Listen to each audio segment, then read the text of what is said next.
What's up, guys? Evan Jarvis here, and welcome to a brand new episode of the All In Poker Podcast live stream. Today's guest is an absolute poker and business crusher, Mr. Jonathan Little. And in this show, we have an awesome conversation about how to get to that level in a very safe and secure fashion. So if that's what you desire, you can do it too.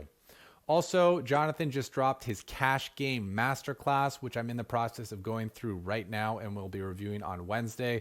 I can tell you from going through about half of it, it's really awesome, definitely worth checking out. And you can get a free copy of the masterclass when you join our training site, Poker Coaching Premium. For more info on that, check out the link in the video description. And with that out of the way, let's get into the action and let's get stacking. Hello, everybody. Evan Jarvis here for Grips to Poker Training, and welcome to another live episode of All In with Evan Jarvis. Today, my guest on the show is, where do I begin? WPT champion, WPT Player of the Year, 10-time author, family man, MC, poker coach, poker mentor, guy who runs multiple training sites. He's got a very long-winded resume, so I'm just going to stop there and we'll continue as the conversation goes on. Mr. Jonathan Little, welcome to the show. How are you doing today?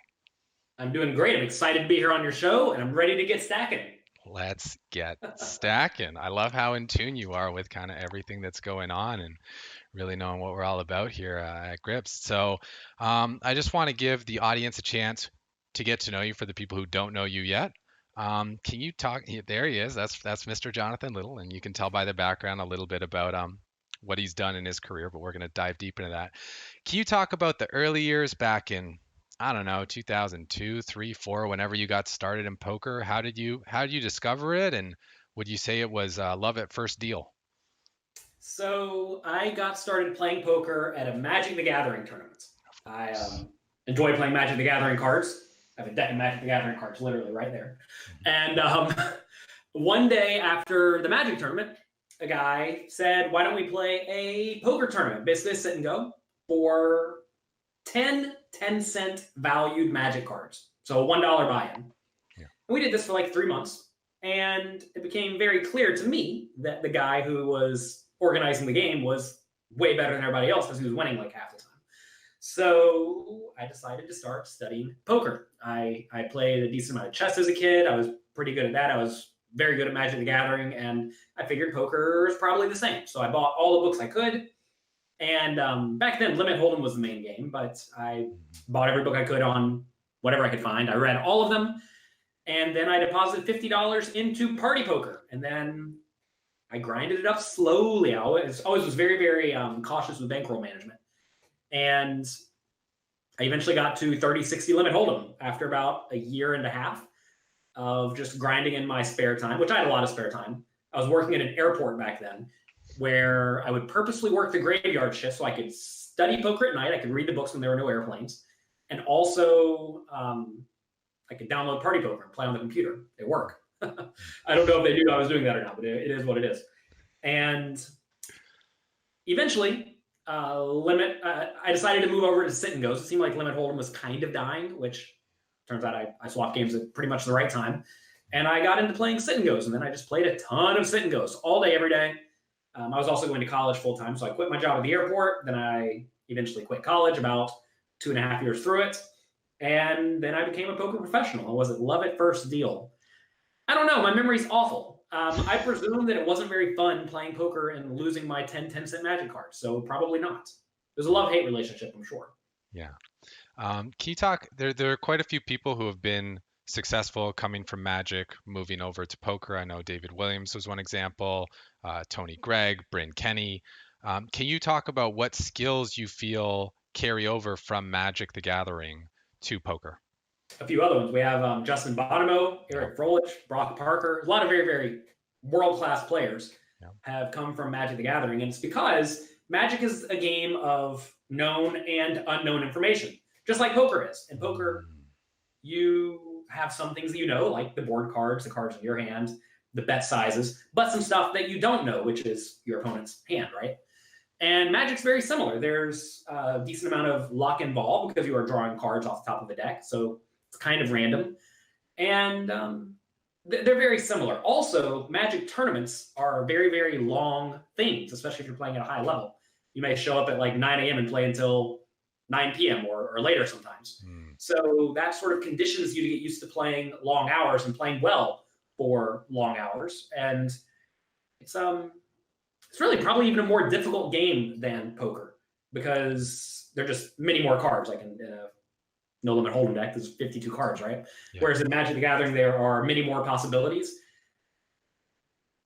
So anyway, it's kind of like hard poker. And if you can master hard poker, then regular poker should hopefully not be quite as hard. Yeah.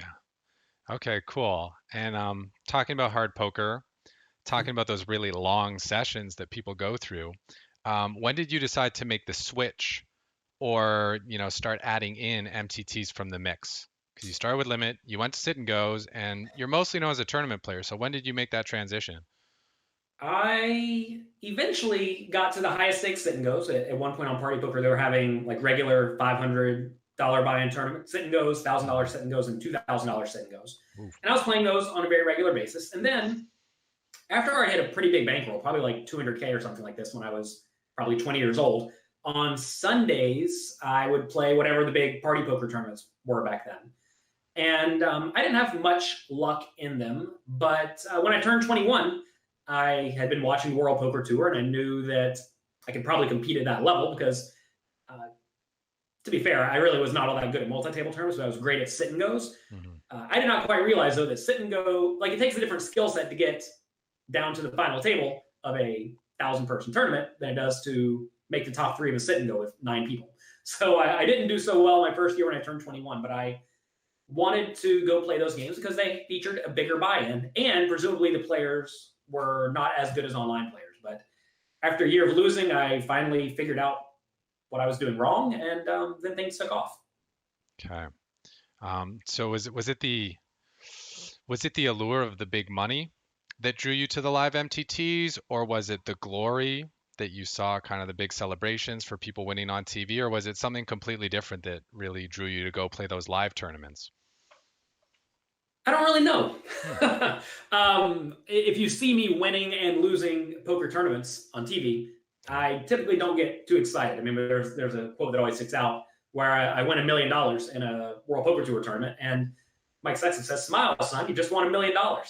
And all I could think about was I was unhappy because I got the money in bad. I had ace-2 against like ace-8 or something, and I spiked 2 2s and I won. And I was kind of just annoyed that I got the money in bad, which is asinine. It's a ridiculous thought process. And I'm not too into celebrating victories or defeats, especially in a game where there's a lot of luck involved. But I think it really was just I always want to test myself and be the best version of myself. And like when I used to play sit and goes, I never really cashed out much of my money. I was very lucky that whenever Black Friday hit and whatnot, all my money was not on the internet. But for the longest time, I had like $250,000 in my Party Poker account when I needed $20,000 to play the games, because I wasn't playing for the money. I was playing to, increase my score in my bank account or in my cashier. And if you cash it out, well, your score goes down, and I wanted my score to go up. Okay. I was a young dumb kid. Yeah. Now, everyone out there, don't keep a lot of money in the online sites. That's really good advice. There's Yes. a lot of risk to keeping the money online. For sure. And I think a lot of people who are gamers who came up playing video games or, different, or, even people who are scholars, they're really attuned to the scores and the importance of getting a high score and chasing after the high score. So it kind of seems natural that that's one of the things that would drive you. And is that one of the reasons you studied so hard? Or are you just someone who you just want to be, if you're going to play something, you want to play it as well as possible. And if you're going to do something, you want to do it at the highest level possible. So kind of. That's basically it. Yeah. I always try to do my best in whatever I am doing. And if I'm not going to do my best, I'm usually not going to do it. And that can be a good and a bad thing. I have a very difficult time just like relaxing and taking it easy, for example, because I'm always trying to go hard, which is, it's tough. It's just built into my brain. And it's a blessing and a curse, but mostly a blessing. Yeah. Yeah. I mean, you hear people talk about, I'm going to go play a small stakes game and have fun. And then you see them splashing around, playing every pot, going all in, blind, et cetera, et cetera. Like, I never did that. I never liked that. I always try to play my best regardless of what's going on. And perhaps some people say that makes me overly serious, maybe no fun, but that's okay. It's really funny how I'm like thinking of what I'm gonna say next, and you literally say the words right before I can. Like I was about to say, it seems like you take things very seriously. I was wondering if that's something that was passed down from your parents, perhaps. Is that a trait that kind of runs in the family, or is this something you just picked up on your own? I don't know. It's probably something I picked up on my own, but I don't view either of my parents as particularly serious people. So I guess it just happened. And I mean, I studied poker a lot because I knew from playing other games that if you study and work hard, you will get better. And if you get better, you will have better results. And if we're trying to have good results and do our best, it makes sense to study. So whenever I got into poker, I actually hired a coach pretty much right off the bat once I started winning like $20 an hour. A guy named Bill Seymour, who is an old school grinder from the 80s and 90s. And he taught me how to not be such an idiot. I've still made plenty of mistakes, but he really taught me about you were going to have ups and downs. He didn't necessarily teach me a whole lot about actually playing poker, but he taught me a lot about being a professional poker player, which is perhaps it's a very, very important skill because there are many people who are great at actually playing cards and poker, but they suck at life. And I've been fortunate to be only marginally bad at life and not terrible at life. Yeah, like I feel if someone's a great poker player but really bad at life, those are going to be the people who are, broke all the time, needing to ask for a stake, always needing to find backing, and then having to give up a big chunk of their profits whenever they make it, and often giving away the profits when they do win. And I just feel like that'd be a really challenging way to go through life, to have this great skill set and not even get to reap the rewards of it because you can't hold on to anything that comes your way. Yeah, I mean, those wins. I don't know if like needing or wanting to get backed is necessarily a bad thing, depending on the exact situation you're in.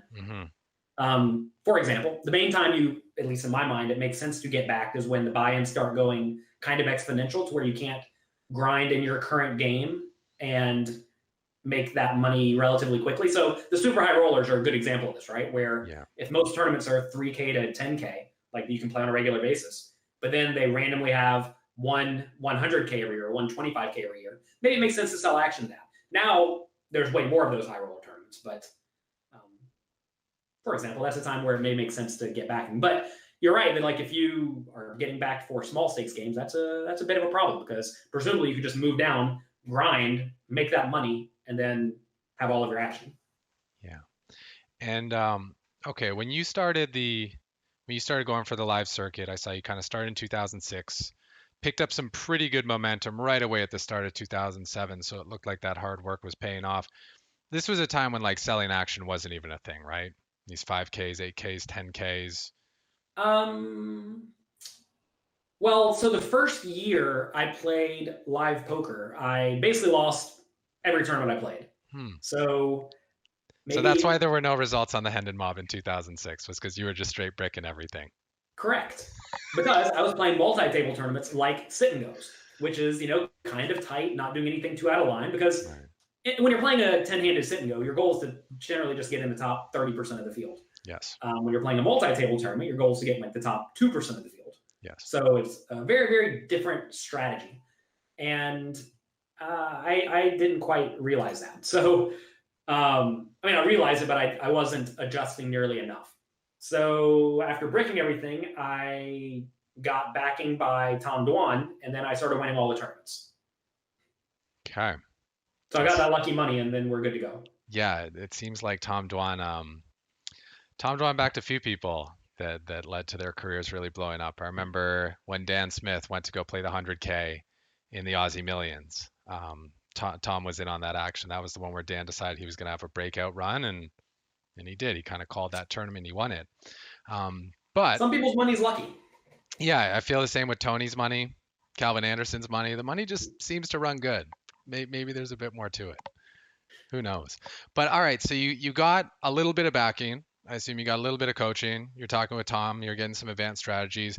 What did it feel like when you started that run in 2007, winning 318K at the PCA with that 5th place finish, following that up not too shortly after with your first place finish at the Mirage for like 1.06 million, and then the second place in Niagara for 738K, and then the WPT finals for 1.1 million. Like, you just went on a tear at getting these first places in these big prize pool events.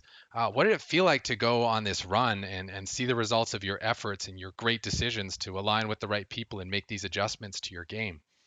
So it's going to sound bad, but I did not fully appreciate what was happening. Sure. I do remember when I made the PCA final table, I took 5th place. And I remember thinking after I took 5th place, like, wow, this is probably my only shot. And I'm literally never going to make another final table again because it's hard to make a final table. I recognize that because I bricked everything for a year. Yeah. And I was pretty bummed at that. And, you know, the score was nice, but it wasn't like life-changing, right? Because I already had 200K or something from grinding the sit and goes. But then I won the World Poker Tour Mirage, and I can still remember going to the cage and have like $1 million in a rack, and I was like, oh, this is neat. And so it was weird, and I did not have enough life experiences to realize how fortunate I was. Now, if I won $1 million, I'd be ecstatic. Yeah. But back then, I was just kind of like a young, dumb kid. I didn't really realize what I was doing and the opportunities I had. Mm-hmm. But, you know, you learn things as you age, and I'm definitely way more appreciative of my life situation now than I was back then, because back then I was just playing all the poker I could and not really doing anything else. Right. So did you just see it as cool? I've got more buy-ins. I can play more events. Yeah, basically. Yeah, it's not even 2 million. It's, what would it be? 200 buy-ins, 2,000 Something buy-ins? like that. That was basically it. And I knew I needed 300 to play adequately bankrolled. You're like, I'm still not rolled for the 10Ks. Yeah, I mean, you're really not. There's lots of variance in poker. I realized this a long time ago, and I think that could have been good and bad. Certainly, you should be taking more shots than I have taken. Yeah. If you can easily grind back up the money, and back then I could play sit and goes all the time and just grind it up easily. So I probably should have taken some more shots than I did, but I was always just very, very nitty when it comes to bankroll management, because in my mind, like, the worst possible thing that could happen is going broke, and I don't want to owe anyone money. Yes. And like, why ever jeopardize that? So you give up potential huge returns in exchange for essentially just making it impossible to go broke. Mm-hmm. And yeah, so going on the nice run was nice, but I didn't realize how nice of a run it was, and then it stopped. Yeah. Oh man, I love the honesty and the bluntness of Mr. Jonathan Little. Like, you always just, in my experience with you, knowing you for a few years now, you just always tell it how it is. That's all you can do. I mean, we are in this specific situation, and can't do a whole lot about it. I mean, in reality, whenever I was running hot, I was probably just winning like 65% of my all-ins. I know the first WPT I won, at the end of day one, I lost a big flip to get down to 8 big blinds. I think I had ace king against 10s. I got down to 8 big blinds, and that was a Sunday. Day 2 was a Sunday. So I almost did not go play the tournament, because 8 big blinds was something like $3,000 worth of equity. Right. And if I played online, I expected to make like 4 or 5K in equity. So what I decided to do is go back to play the tournament. Probably going to get it in soon because I'm going to get big blinds. Then if I bust, I'll run home real quick and late register the online tournaments. Back then, maybe you couldn't even late register for very long. I remember it was a bit of a decision where I had to pick between 5 or 6K in equity online or 3K in equity in the live tournament. And I decided just to go do the live tournament. It worked out. Yeah, I feel like back then you couldn't late register at all, actually. Maybe you couldn't. I think way back then you had to start right on time. This thing's a trophy for Mirage. Can I reach it without taking off my headphones? You can. You're safe. Again. See, this is the beauty of having video with the podcast, is we can actually even see the trophies. Boom. Mirage Poker Showdown. It's pretty cool. Nice. It's kind of heavy. Yeah. Does having all this stuff around you in your workplace like keep you inspired and keep you motivated, kind of when you show up in the office and you just look and you're like, yeah, I have accomplished quite a few things in my lifetime? No, I'm just bragging. You're just bragging. Just figure it looks good for the video. Yeah, I made that just for today. This is actually a green screen, so don't touch it. Otherwise, it might fall down. Okay. I actually have a show I run every Monday, Wednesday, Friday called A Little Coffee. I do it on Twitch, Instagram, YouTube, Twitter, whatever. Yes. And we just hang out and talk. And I needed a decent setup to do my A Little Coffee episodes. There's actually more. There's more stuff up here. Oh, what do we got up there? More got trophies. more stuff, more trophies. So it's been a good career. It's not over yet, hopefully. No, I think it's going to continue to go. I mean, you caught some heat recently with your second place finish at the Sherpo for, is it 97K, 79K? I won that thing. Yep. Yeah, we won. Right. I was thinking the 2K buy-in, not a second place finish. 2K buy-in, 8-handed apparently. 8-handed's important. I'm not good at 9-handed anymore. Yeah. 2 aggro. So yeah. I got just this the other day. Now I have 2 boys, and my oldest one is 2.5. He walks in and says, "Oh, Daddy, look, new trophy." I'm like, "Yeah, new trophy." Yeah. So that was good. I won every hand in that tournament. Sometimes you win every hand, and sometimes you battle your way to victory. And I feel like the Mirage tournament I won, I was in there battling the whole time with a shorter medium stack. Yeah. The Boxwoods World Poker Tour, that other trophy with the globe on top of it right back there. Yeah. I was just like the chip leader the whole tournament, and I won a lot of the hands. And it's funny how you can grind out with like no chips, and sometimes you just get everything goes your way. Yeah. But that's poker, you know? I mean, I feel like in every tournament, someone gets hit by the deck. And if they're good, they win. And if they're not good, then they don't win. And you want to make sure that you're maximizing all the times that you get hit by the deck, as well as some of the times that you don't get hit by the deck. So you got to play great. Yeah. But yeah, how was that experience? I did not realize what I was doing. And that's sad. I mean, you're also just on like such a rush and such a high that it could be hard to process it. It can be kind of overwhelming, that much going on. And like you're just playing. You're not really stopping and slowing down to give yourself a chance to actually feel what happened.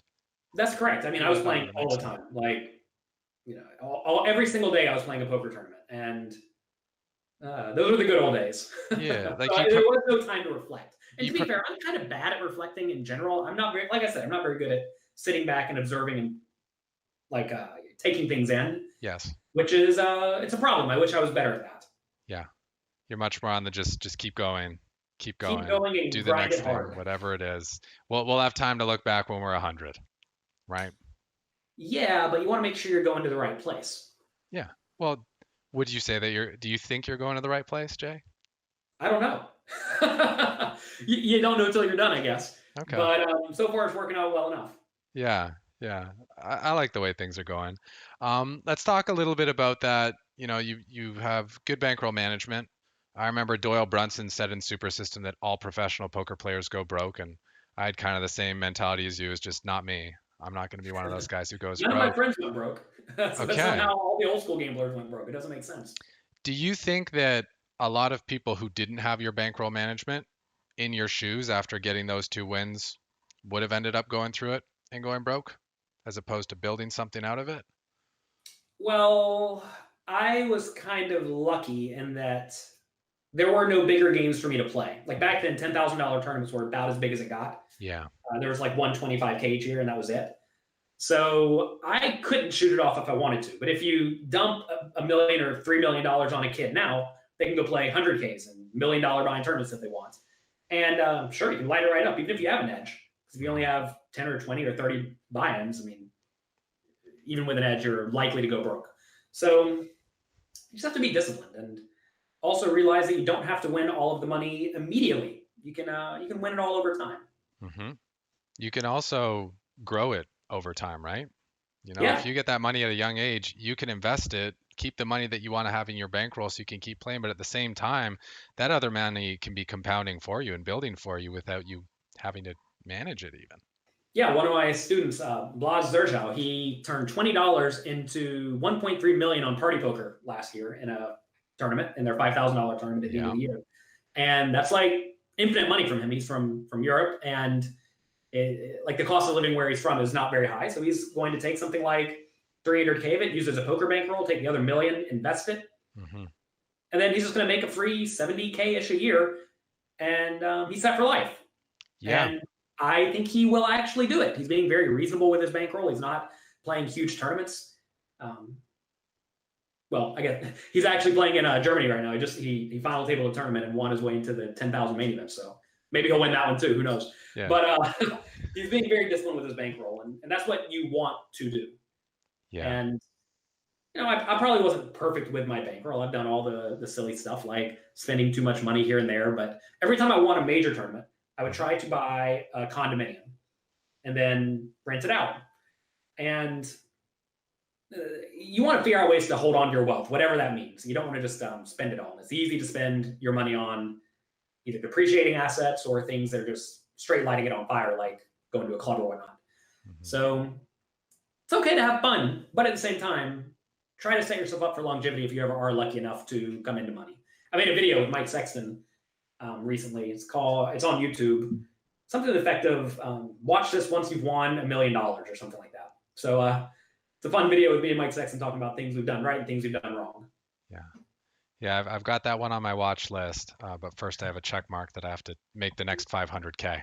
Yeah, you got to win $1 million first. Then I can watch that video. Until then, it's just on the to-do list, but it's a good one to look forward to.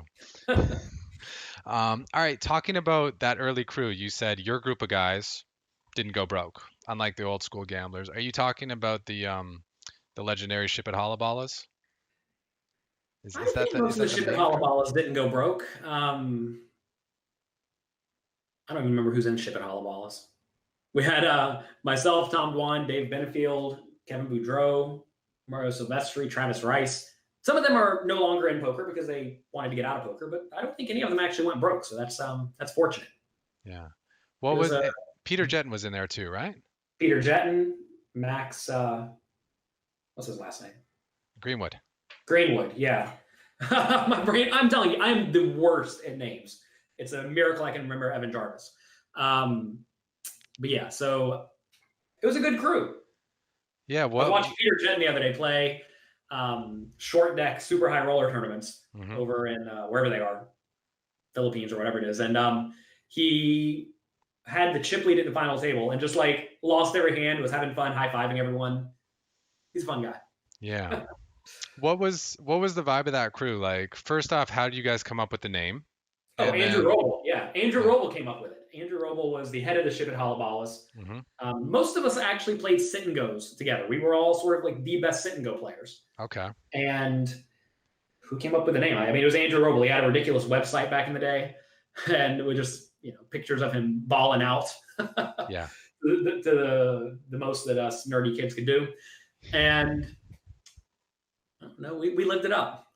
To some extent, not so much. I lived it up way less than most of the other people because I'm really not much of a partier. But they would have fun. Yeah. There was a book written about us. I think it's called "Here Comes the Ship at Holla Ballas." I remember when I first read about you guys, it was that whenever you won a pot, you were supposed to say "ship it, holla." Oh yeah, of course. You don't do that today? I don't win the pots right now, so I got nothing to holla about.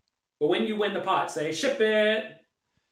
And then high five your opponent. In the least douchey way possible. Because they want a high five after they just got stacked, right? They'll be into that. Yeah, you're stacking them and you high five them. I'll try next time, and I'll send you a video of how it works out, because that'll probably be a lot more funny than a tweet of how it works out. Maybe when I get stacked, I'm going to start high-fiving my opponent. That'd be fun. Nobody does that, right? That would be very ironic. The same way Phil Hellmuth decided to berate everyone when he gets stacked, you could be the guy that high-fives everyone. That's fantastic, actually. I like that a lot. Yeah. Okay. I'm actually not the best. Well, whenever I lose a poker tournament, I usually say goodbye and I stand up and leave. Yeah, you're quick to exit, for sure. That's my routine. I am quick to exit. Maybe I think I need to get better at lingering for like 4 seconds as opposed to 0. Yeah, I mean that would not like 5 minutes. Some people will just sit in the chair for forever, but not goodbye and out the door. Yeah, depends if there's a pay jump coming. Then staying in the seat for a couple minutes might have some EV. Live throw skills there. Yeah. I think it probably goes with the reflection thing. Like you don't even want to process what happens. You just want to get out of there. Beyond the next. I usually have stuff to do. As soon as I bust, I'm either going to bed or I'm going to get food or I'm going to go do work. Yeah, you're on to the next highest EV thing, whatever it is. I'm done. Maybe that's just it. Maybe I should just accept it. Whenever I'm done, I'm going back to working hard because that's just how I operate. Yeah, there's nothing wrong with that. You don't need to sit around and socialize. For someone who's like business driven and money driven, socializing can seem like a waste of time. Oh, but it's not. I've learned that over the last few years. Tell me Making about that. good connections is highly valuable because inevitably when you work with other people and they know that you do good work, people are going to want to work with you. There's a lot of value in just making good connections and not making bad connections and causing bad feelings. And there's a whole lot to that. So make friends, be friendly, don't be a jerk. If you are a jerk, realize that you can change and you don't have to be a jerk. You're going to find that if you do bad things, doors start to close. And when all the doors close, you're kind of screwed. So do good things and all the doors will open. Yeah. Yeah, that whatever that saying was about nice guys finish last, I don't think that's completely true. I think that's no, a I think little they bit just off the win. mark. Yeah, I think nice guys win. I think people who are willing to be conservative win in the long run. You know, they may not build it up as fast, but they never lose it, right? That's the one thing about being conservative is it's pretty hard to lose it when you're responsible with your money and your time. Yes, and also, I mean, there's the idea that like if you just do good work all the time and you add value in everything that you do, Yeah. like you simply must win. I mean, certainly you can have people, you can cheat and get ahead in the short run, but definitely not in the long run. It's kind of like, people who want to play satellites to try to parlay their money, right? I mean, sometimes you win, but usually you just lose, right? Every once in a while you hit it big, but usually you don't. Yeah. And, life is kind of like that too. If you lie, cheat, and steal, then, you might get ahead a little bit, but inevitably you're going to get crushed. And if you do everything on the up and up, be a good actor, you win in the long run every time. Okay, well, I think that probably leads us nicely to our next topic, because I noticed that you started your writing career, at least your book publishing career, in 2011, which surprised me because I thought it was probably going to be 2012, Black Friday-ish. Actually, I guess 2011 was Black Friday. Did you start the writing before Black Friday happened, or was it right when Black Friday happened you said, all right, I lost my job as a poker player. I need the next thing to do. I'm going to go write. What? I don't actually know the time frame for when I wrote the first book, but it was not related to Black Friday at all. Okay. What happened was the publishers at D&B Poker, one of them's name is Byron. He is a very, very world-class chess player, but also a really good heads-up sit-and-go player. And he owned a chess publishing company that also published a few poker books. And he was looking for a good no-limit tournament player to write a book. And he liked my training videos online. And he said, would you be willing to write a book? And I already had a bunch of private students. And anytime a student would ask me a question, I would just write an article about it. And I had like 200 2 to 3 page articles already. They weren't really organized, but basically the whole book was already written to some extent. I had to fill in a few blanks. Yeah. So my first book, Secrets of Professional Tournament Poker, they had to chop it into 2 volumes initially, then we put out a workbook later. But the first book I turned in was like 600 pages. They said, we can't publish a 600-page book. But now I've convinced them to. So now my most recent book's like 500-something pages. So we're making big ones now. But anyway, the book was pretty much already done. So it wasn't actually all that much work because I'd already made the book for my students. Okay, cool. And for anyone who's listening who hasn't checked them out yet, I've read Jonathan's tournament books, and I think I read them in 2015.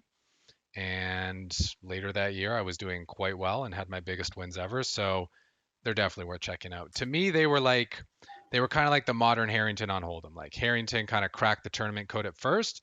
You're like, all right, cool. Let's take these concepts, bring them up to date from someone who's crushing the games right now. And that's, to me, that's how it came about. My books were designed to beat people who played the Harrington on Hold'em style. There you go. Which is, a little bit tight, a little bit conservative. So run those players over. And funny enough, going back and reading through those books, I recently did that. And most of the plays were pretty much right. Or right meaning like what the GTO solver will tell you to do. Yeah. I didn't necessarily know why I was doing what I was doing back then. I mean, I had a bit of a framework, but now that solvers came about, it turns out that, I was already doing what I pretty much needed to be doing. And also now I have a much better framework for why I do what I do at the poker table. It's way easier to explain than, you should probably raise a straw here, right? Yeah. Anyway, if people want to see all my books, they can find them at jonathanlittlepoker.com/books. And they're also on Amazon and in bookstores and whatnot. Yeah, there's quite a lot there. I checked through there before we came on. I'm like, he's got 10, 11, 12, and the count just kept going. There's a lot of books. 14. 14's the count? Are they, and you got them all on the shelf? Yes. 1, 2, 3, 4. Yeah, they're all there. Okay. And a few additional ones. Yeah, like Poker Brat. And We have, so I am heavily involved with D&B Poker now. It's my job to get content for them to some extent. right. And with Poker Brat, Phil Helmut's biography, Lisa Gamble, Mike Sexton's biography, which is fantastic. Great If you've not book. read that, Great read book. it. Yeah. I was involved with that. Modern Poker Theory, perhaps the best high-level book ever. Just came out recently. Definitely check out Modern Poker Theory if you have not yet. I did a thorough work on that, and it took a lot of time, but it's well worth it. So anyway, I've done a lot of work. These are the books I've written. It's impressive. Okay, so you talked about how the training site is what led to you getting the book deal with Dan and Byron and D&B and all that, which is blossomed into something beautiful now. But what led you to want to start the training site in the first place, and when did that come about? Oh, this was relatively early in my career. Once I was already pretty good at sit and goes. I was friends with a few other sit and go players, and we decided to make a training site. Card Runners back then was the main site, and they did not have very good sit and go content. So we're like, hey, we'll make sit and go content. And the site didn't really make a ton of money, and eventually they wanted to get out of it because, unlike myself, everyone does not want to make training videos all the time. And so I bought them out, and the site has evolved a lot since then. The site's now called pokercoaching.com. Actually, funny enough, my first poker coach, Bill Seymour, he owned pokercoaching.com in whenever the internet started. Because he was a poker coach. I was like, oh, I like pokercoaching.com. And anyway, he sort of retired to some extent and sold me pokercoaching.com. So that's how I got it. Okay. But it started. The original site was Float the Turn, or did you rename it? The original site was Sit and Go Icons. Sit and Go Icons, yeah. SNGicons. Then that changed to Float the Turn, which is actually a very bad name. So we decided to get a better name, like Poker Coaching. Yeah.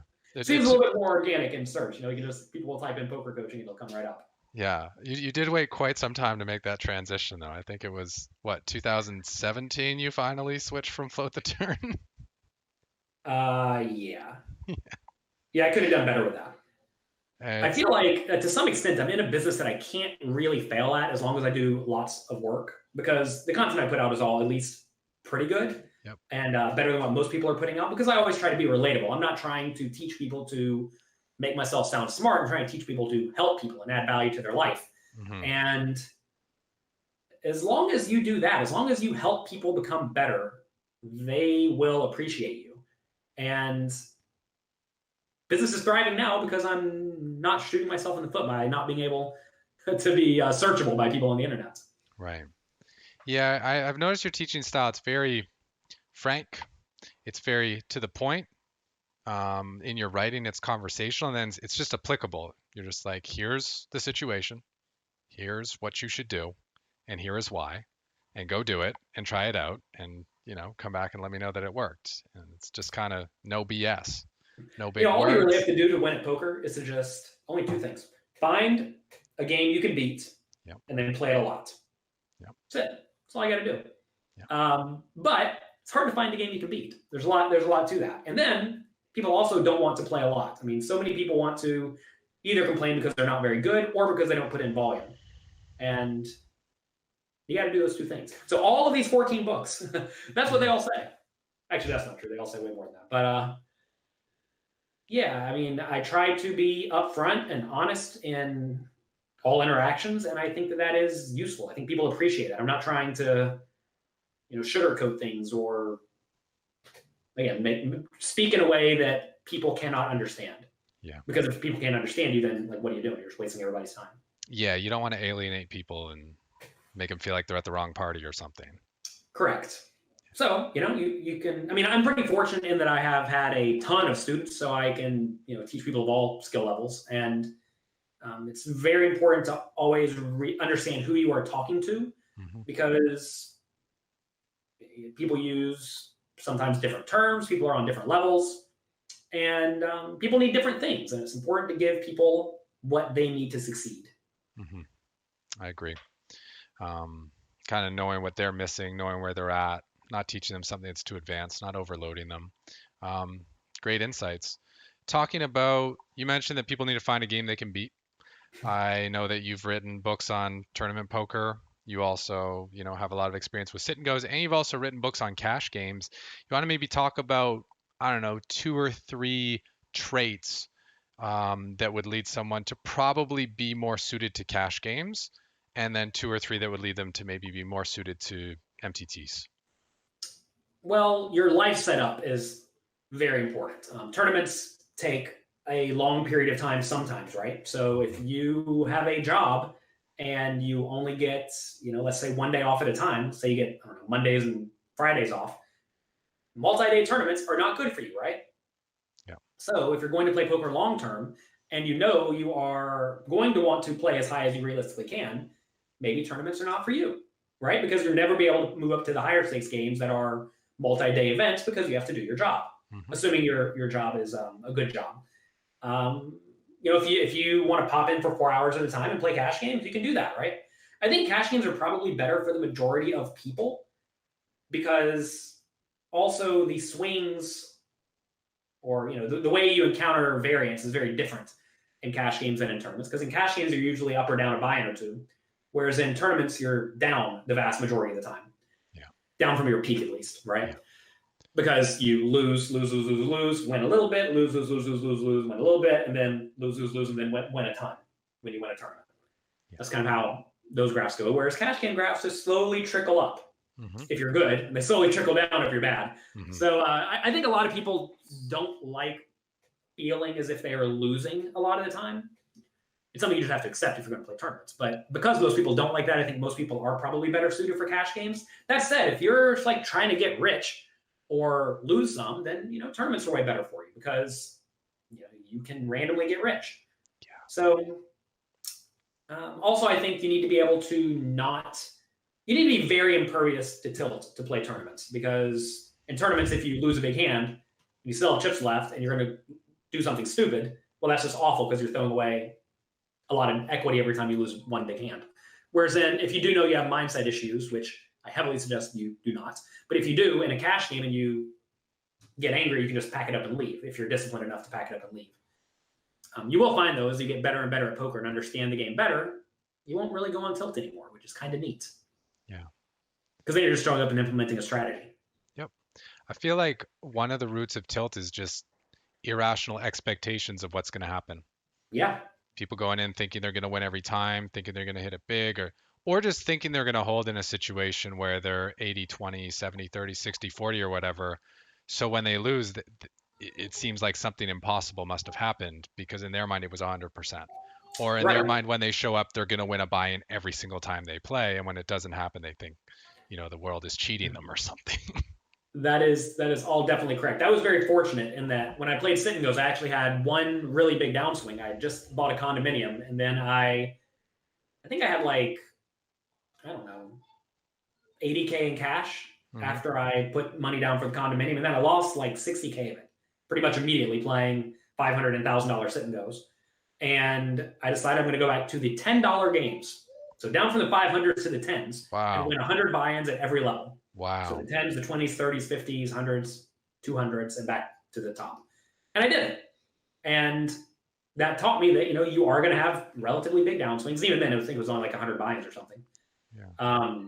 So I did that. And also in tournaments, I was very fortunate. And the first year that I played live poker, I lost every tournament I played pretty much. And that let me know what is possible. And if you know that you're going to run poorly sometimes, then you can plan ahead and also realize it happens. I mean, I've had 2 very bad World Series of pokers with like effectively no cashes. And if you look at all the best players in the world every year, there are 3 or 4 players who have no cashes. It's not because they're not playing well. It's just they show up every day and they lose all their all-ins. Yeah. And if you take enough pros, take 100 of them, right? And inevitably 2 or 3 of them are just going to run really, really bad. And it's normal. So don't get unhappy when normal things happen. Yeah. Yeah. And realize that anything can happen. There was this article by a guy named Craig Hartman, Irie guy. a long time ago that said something. It said something to the effect of, "You can and will run worse than you think is possible. So when it happens, don't be shocked." Yes, that's one of the quotes that is going to be popping up on the Gripst Instagram account. In fact, maybe because you mentioned it today, I'll make that the post that goes up tomorrow. There you go. We've already got it right. At some point in your poker career, you will run worse than you ever thought was humanly possible. Something like that. So accepted. Yeah. Cool. It sounds like you read a lot. You write a lot of books, but you also read a lot. Do you want to maybe talk about two of your biggest mentors? I see you got a lot of Tim Ferriss books there on the back. Is he your number one? I've had a lot of, quote unquote mentors in terms of people who, like, I don't necessarily know them, but I've learned a lot from them. Tim Ferriss was very helpful to me in setting up systems so that you can do more with your time and be more productive. He has a book, The 4-Hour Work Week, that is essentially about how to be way more productive. It's not about working 4 hours. It's about, cramming 40 hours of work into 4 hours and then filling a 60-hour work week with all that work, right? I mean, people look at all the stuff I have done and they ask, like, how do you do it? It's like, I try to be very productive. I don't waste time. And that was very useful. And Tim Ferriss also has a lot of other books, or 4 or 5 other books now, 4 other books, mostly about learning. Like, how do you learn and be more productive in a good way, not in like a mindless way, but in a just like a better way. So that's been very useful. What else do we have? We have Jason Calacanis. Jason Calacanis is an angel investor. I've learned a lot about running businesses and investing in startup companies from him, which I think is highly valuable. Investing in early stage companies is kind of like playing a poker tournament where most of them lose, but every once in a while you win big. And that's applicable to many other things in life, like poker tournaments. And also I have my poker training business, and I've learned a lot about how to manage that better from him. There's a guy named Pat Flynn who has a podcast called the Smart Passive Income Podcast. It's a very good one. I think he just had a book come out. It's called Superfans. Here it is. Superfans. Check it out. Okay. You want to make superfans. So anyway, here are my 2 read books. We are not through all of them yet, but okay, we'll get there. Okay, cool. So you got the to read So stuff. yeah, I don't know. Find people who resonate with you, who help you improve. Another guy, Gary Vaynerchuk. I've learned a lot from him in terms of marketing. Yeah. And getting your name out there and doing good work. Because you have to realize, like, if you are actually providing a service that can help people and the way you're trying to help them, like, it's your job to get in front of people, right? I mean, like, I didn't really focus on marketing so much for a while just because I'm like, oh, people will find me. But they may not find you. And if they don't, I mean, it's your job to get in front of them if you are providing immense value and you can help them out. So that's what I try to do. Yeah, I remember I was learning from Eben Pagan, who's also an internet marketer. He was teaching, I think the course was Marketing 101.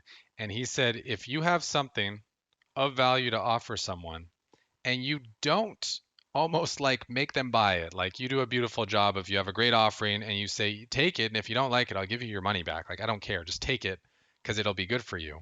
And that if you don't almost kind of force the other person to at least try it, you're doing them a disservice. You have robbed them by not giving them something that would have made their life better off, provided they're the person who wants the service you have and you're doing a high quality service.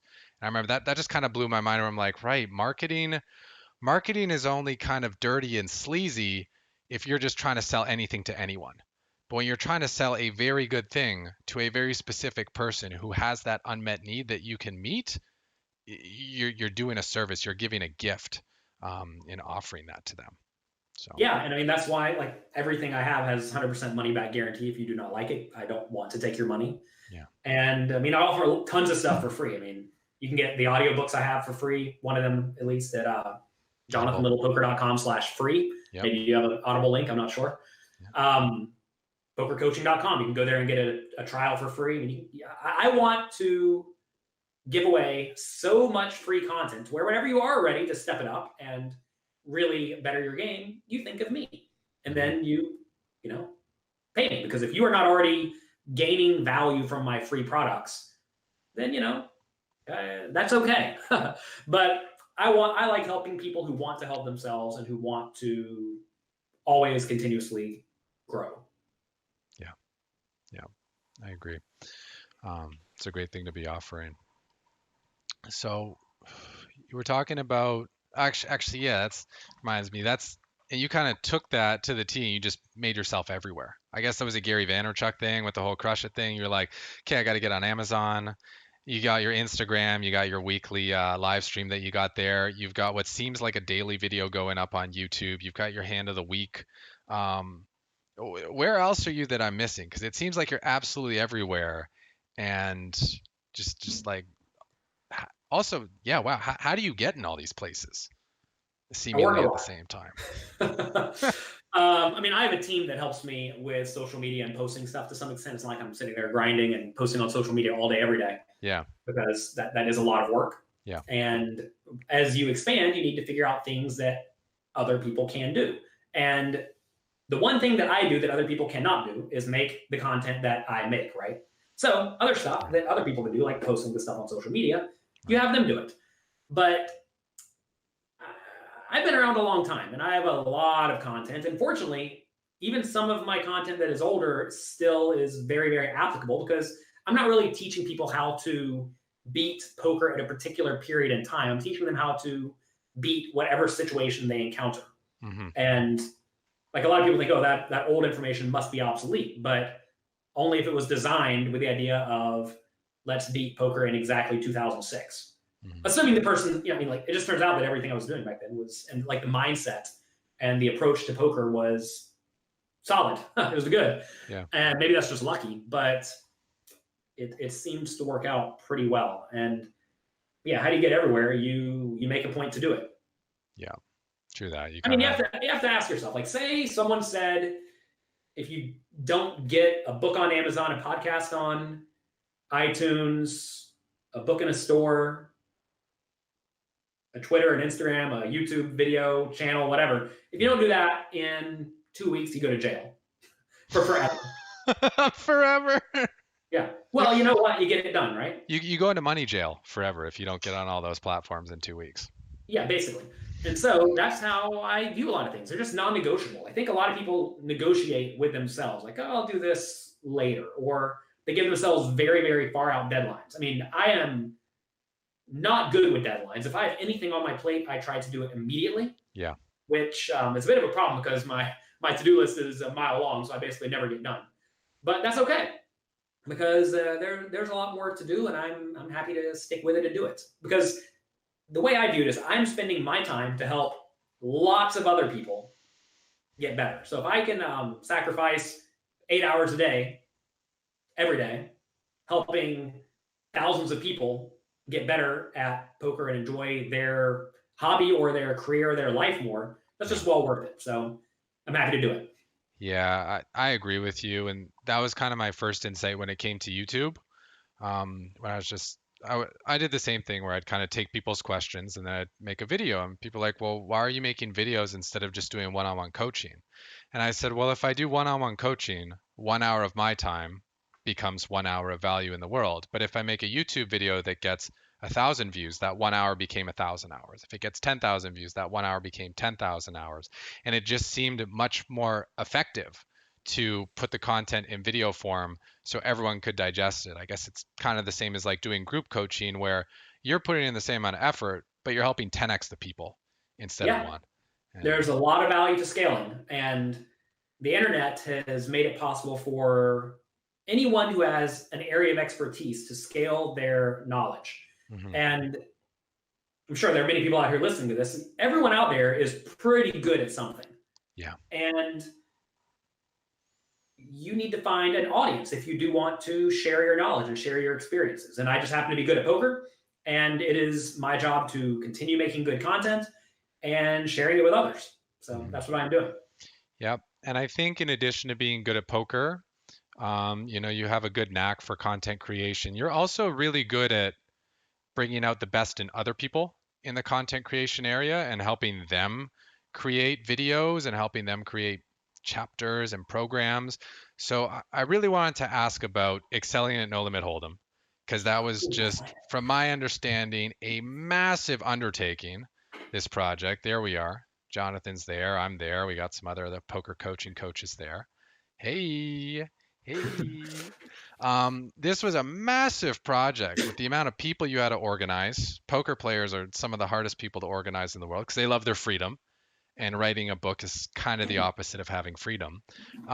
What made you feel like, hey, this needs to be done, and I want to be the guy who undertakes such a massive project? So this book was actually one of my team members' ideas, Dan. He came up with this idea of, why don't we try to work with a bunch of other poker players, get them to write a chapter about whatever their area of expertise is, and then do live webinars with each of them. And then share the profits of the webinars with everybody. So everybody makes money. Mm-hmm. And I'm like, all right, this will be easy because I can write a 250-page book in about a month, maybe less. And I figured other people would be able to do the same thing. But it turns out that, like I told my wife, well, this will be easy. It'll be done in 2 weeks. It ended up taking about a year and a half. Some poker players can't write so well, so I had to do quite a bit of editing. Sometimes some poker players were super procrastinators or super perfectionists, which is fine, right? You have to deal with everybody's individual issues. And I got it done though, and now it's a great project. Very, very good, solid book. You can find all the past webinars at hold'embook.com. Yeah, Hold'em Book. That's where it's at. And it was a year and a half just to get the book, right? Then it was another year and a half to get the webinars on top of it as well. Correct. I mean, the webinars kind of fell together pretty well because we did 2 webinars with each author each month. Yeah. So, we needed to stagger those. So it was kind of easy to get those together.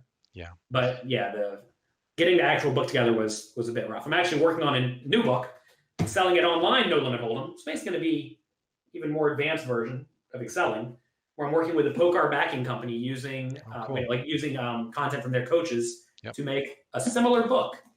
That's my next project. It's going to be a pain, but I'm going to do it because I don't mind doing the work.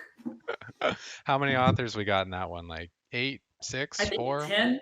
10. Something like that. I don't know. It might fluctuate. It's funny how it's hard to get people on initially when there is no project. But once the project's almost done, everybody else is like, ooh, I want to be in that. Yeah. So people figure out a way to get on last second. I mean, that said, like I remember talking to a few of the authors in excelling. They basically said that like I would never ever even attempt to write anything, but because you're Jonathan Little, clearly you get the work done. I'm willing to give it a try. Yep. And it came together, and that's what, like, again, going back to making good relationships. If you like look at this, we have people from all over the spectrum. Some of these people fight with each other on social media, and they can all work with me, right? Because I do good work. I try to be fair, and that leads to good things happening. Like this book would not exist if I did not play well with others. Yeah, and talking about kind of the names being on board, making it happen. When you told me, hey, I'm writing this book, I'm in it, Phil Hellmuth's in it, Mike Sexton's in it, I said, I got to be in it. I have a chance to be alongside those names. Like, of course I got to be in there. And for people who haven't heard about it before, can you just give a short breakdown of what's covered? Because I know there's a little mental game, a little tournament, a little cash. What can people expect from excelling at No Limit Hold'em? Edmund Jarvis discusses equity, position, and aggression. Classic. Classic. Chris Moneymaker talks about small buy-in tournament strategies, which was a really good chapter. Turns out Chris Moneymaker crushes the small 6 games. Ed Miller discusses moving up in stakes and staying there, which is something that, well, everyone struggles with, right? General tournament concepts, advanced strategies. Satellite play by Bernard Lee. If you play satellites, get this chapter, because really satellites are not all that difficult once you understand the main strategic situations at work. Whenever you are, in the beginning of the tournament where it's kind of like a cash game, but towards the end, you really, really, really want to get in the money. And Bernard Lee explains how to do that. We have Understanding Tells by Zach Elwood, absolute master of tells. In-depth range analysis by Alex Fitzgerald. Short stack strategies by Phil Hellmuth and Liv Boeree. Those are sort of like Polar opposites. constant counterpoints because Phil Hellmuth is pretty nitty and cautious with a short stack, whereas Liv Boeree is more of an online player and shoots it in there. I discuss value betting and final table play, heads up play with Olivier Bousquet, one of the best heads up players in the world, optimal game theory by Will Tipton, and then a few chapters on mindset by Jared Tendler, Elliot Rowe, and Trisha Gardner. So lots of stuff. Really, every author wrote 20 to 50 pages on their area of expertise. And I realize that whenever I travel and play poker, I get to talk with a lot of poker players on a regular basis. We maybe talk during a break or go to dinner or before the tournament starts. You're there for 5 or 10 minutes and just start chatting. And most recreational players don't get that opportunity because they're not playing high stakes tournaments with the best players in the world. And I wanted to give them a look into that. And that's kind of what this book was designed to be. It's a good book. Yeah, very well rounded for sure. And thanks for putting that together. Thanks for being part of it. Yeah, man, it's a treat. Phil Hellmuth said it's kind of like a rap album, like you said, where we make one big song and we have 16 rappers in it. Yes, exactly. And then the webinars were the remix. There you go. So you talked about how you can write a book 250 pages in a month, which is why you thought it would be easy. What are your keys for doing that? Because writer's block is a thing for some people. The idea of taking on such a massive project is very daunting for some people. What do you think the real keys are for putting together a novel or a strategy book? Because it seems like quite an undertaking. It is a big undertaking, but that doesn't matter. Kind of like winning a poker tournament is a big undertaking. How are you going to win all the hands? But it doesn't matter. You just show up and do your best, right? And what I do, anytime I'm going to write a book, is I make an outline. It's very important to have an outline. And then I break the outline down into many, many small parts. So we want to discuss pre-flop play, right? We have limped pots, single raise pots, 3-bet pots, 4-bet pots, right? And we have by position. So break all that out. That's like 40 things we just discussed, right? Yeah. So now write as much as you want about each of those 40 things. If you write, a page about each, that's 40 pages right there. We're almost done, right? And that's kind of how it works. Is you break it down into lots of small parts. At least that's how I do it. I break it down into lots of small parts, fill in the blanks, then show it to people, get feedback, get comments, come back, see if anything's missing, see if you need to change anything, see if you need to rework anything. Then we're done. Okay. Easy game. Yeah, the feedback part was the part I forgot about. And I know also an important thing about the feedback is being okay with getting the feedback, not being upset if someone says, oh, this isn't great, it needs a revision, and not letting the ego be like, no, I wrote it perfectly the first time, and almost being excited to get to take something and polish it and make it better the second time around. Like your ego is not your friend, and you have to realize that, look, I'm giving my work to someone to look at because I think they can make it better. I want them to make it better, right? I wouldn't give it to them if I didn't want to make it better. Yeah. And look, the first time you do anything, especially if you've never written a book before, it's not going to be very good. It's just not. So you need to get experience. If you have no experience, you need to get in there and work and rework and double check and triple check. But at the same time, you can't be a super perfectionist, because if you're a super perfectionist, then you will never actually ship the product and launch the product. And then it just doesn't get done. I mean, that was like I said, the issue with a few of the authors. I had to go and sit with them while they wrote it, but we got it done, right?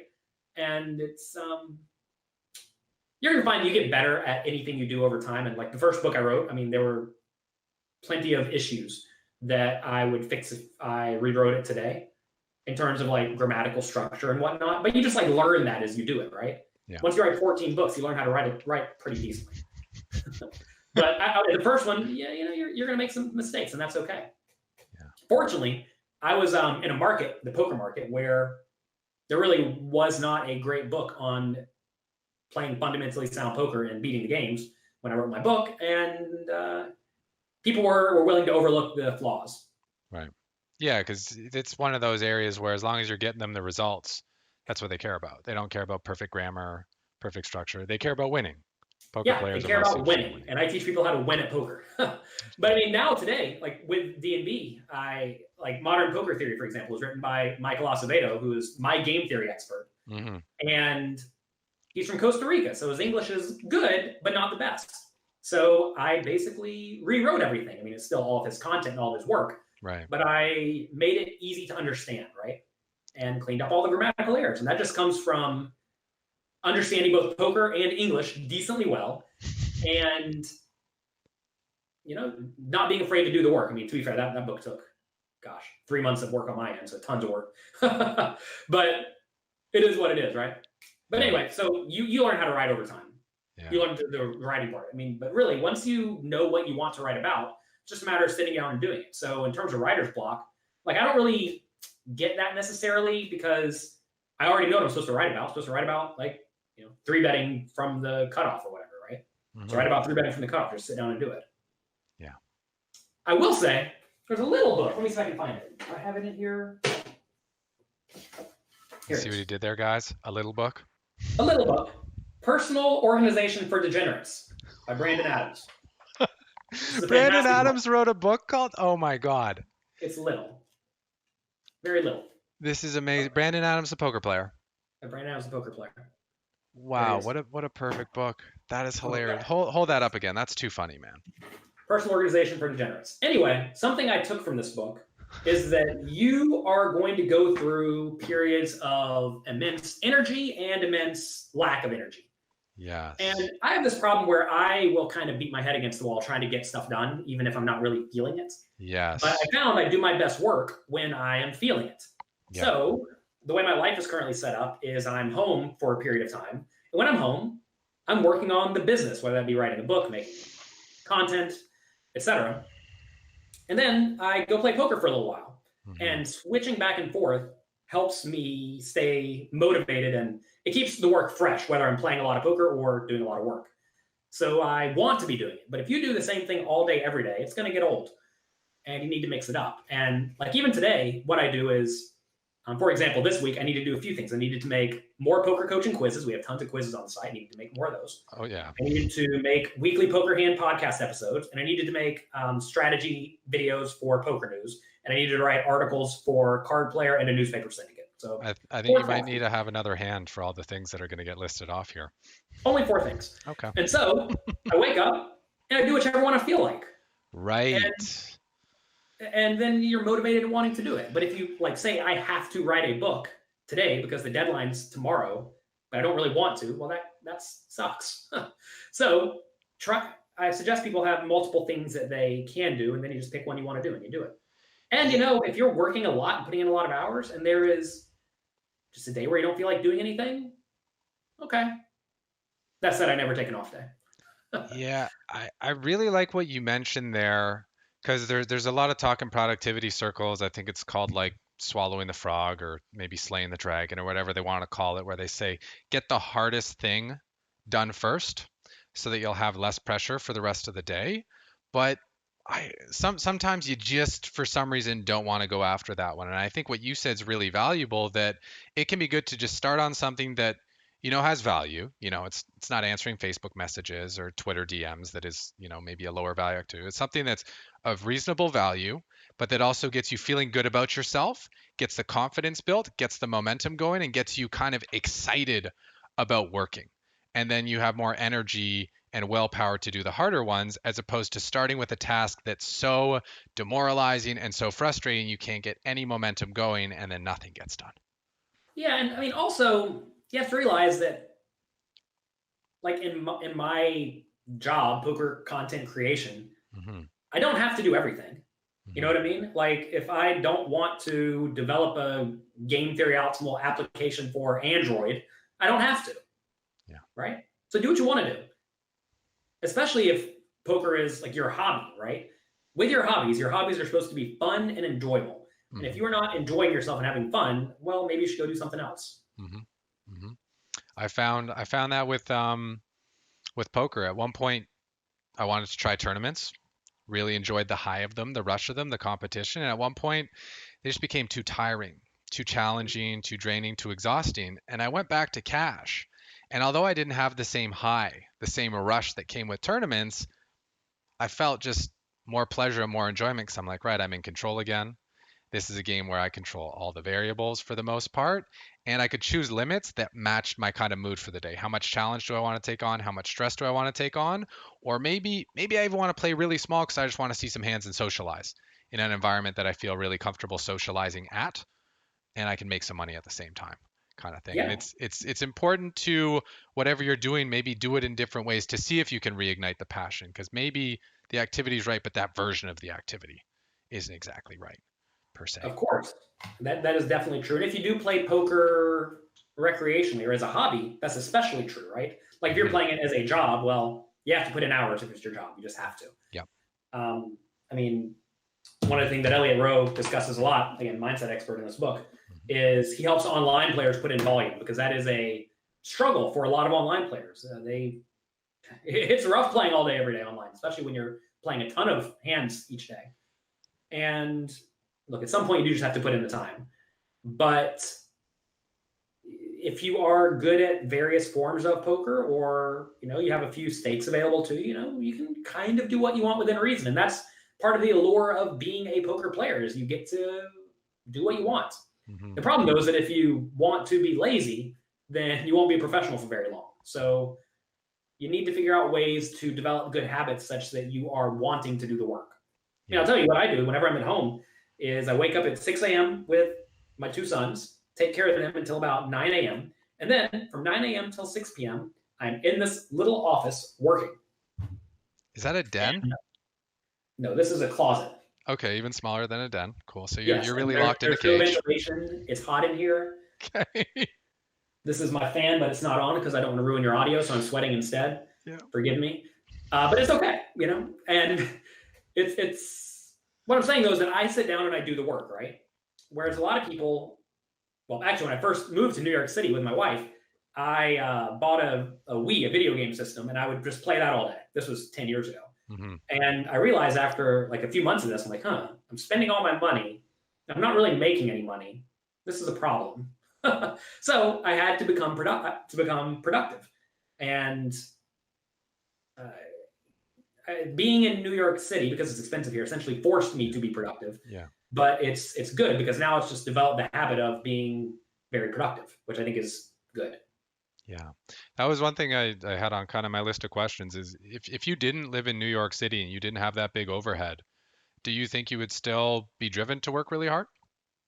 I would hope so. I think I definitely would now, given I have done the work already. I mean, you're going to find whenever you start any sort of content creation, for the most part, I'm sure there are exceptions, but for the most part, it's going to start off slow. Like I didn't make any sort of significant money for the first 4 or 5 years. Mm-hmm.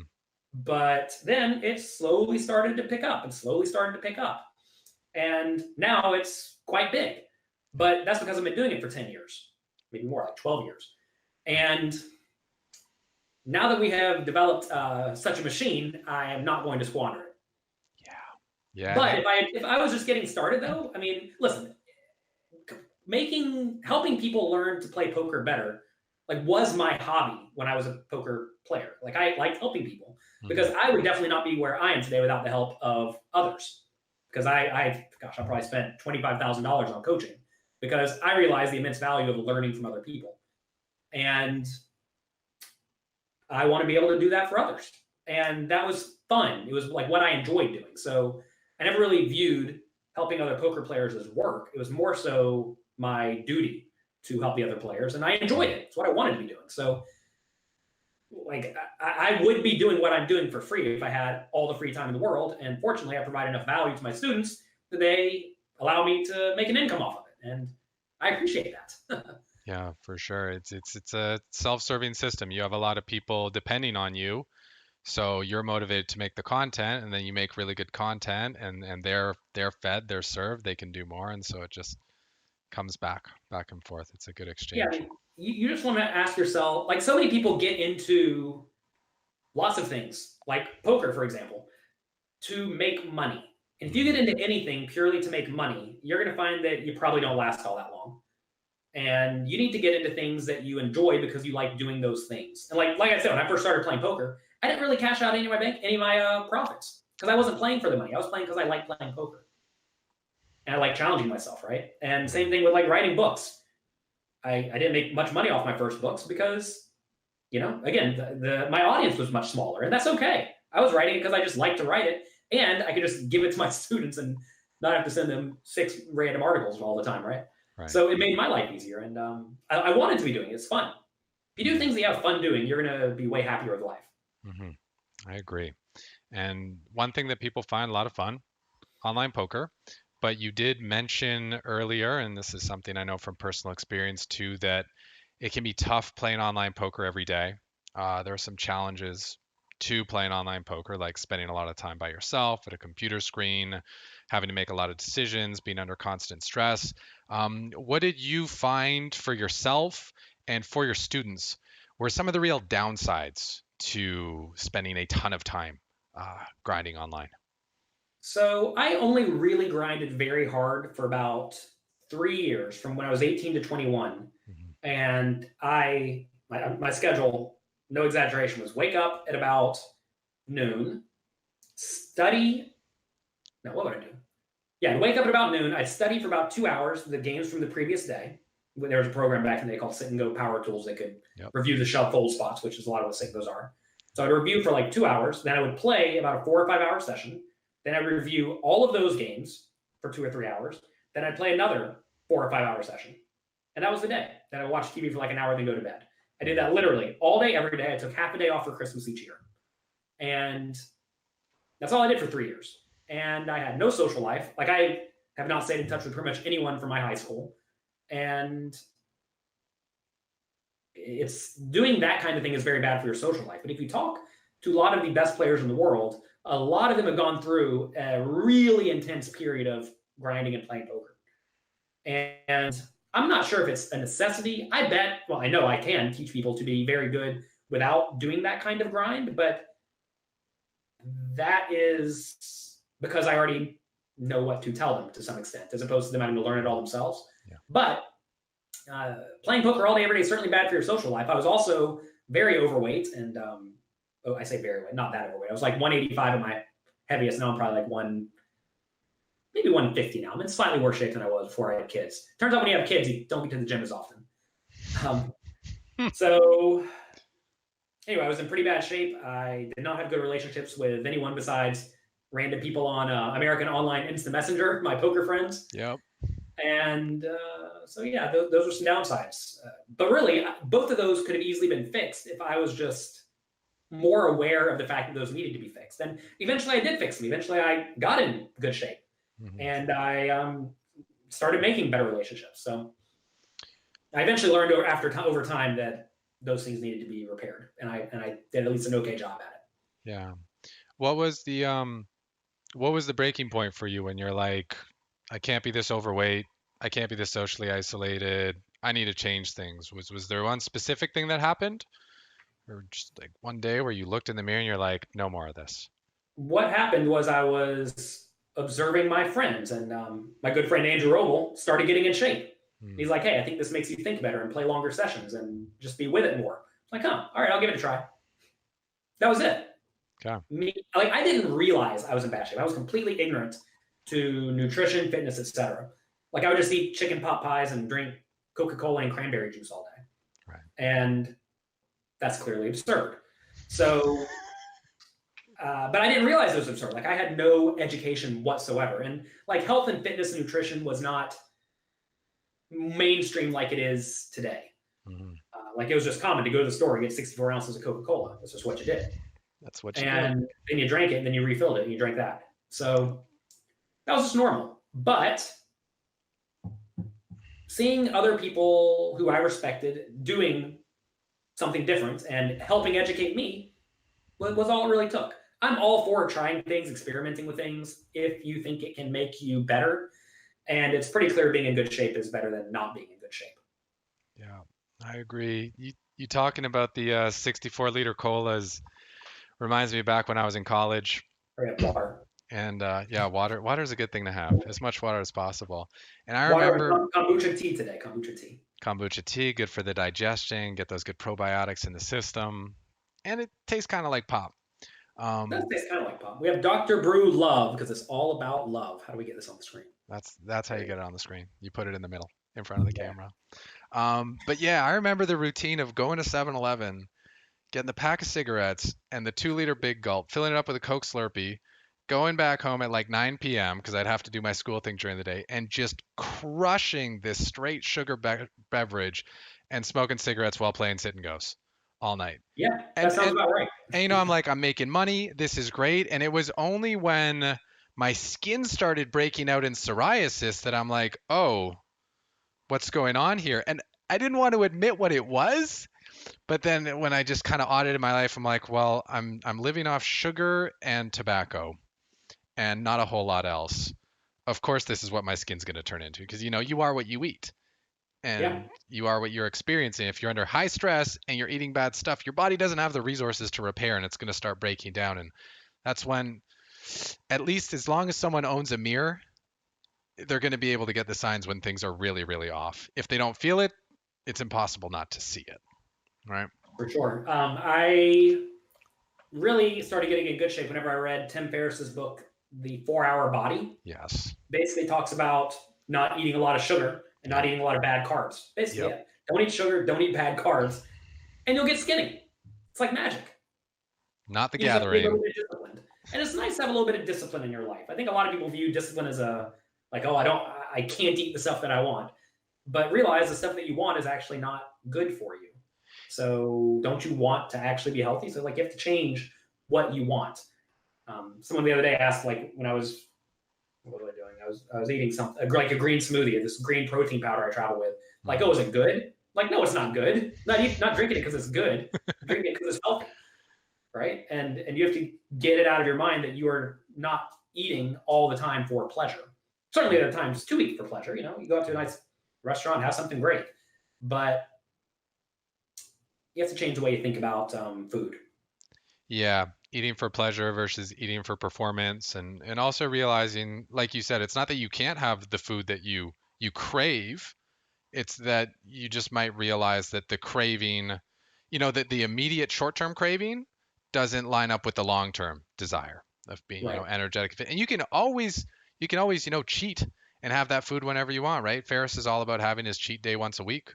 Maybe not so Yeah. anymore, but before I he mean, was. maybe partake a little bit. Like the other day, we went out and we had a scoop of ice cream. 1 scoop of ice cream, right? Which was plenty. You don't need 4 scoops of ice cream. Yeah.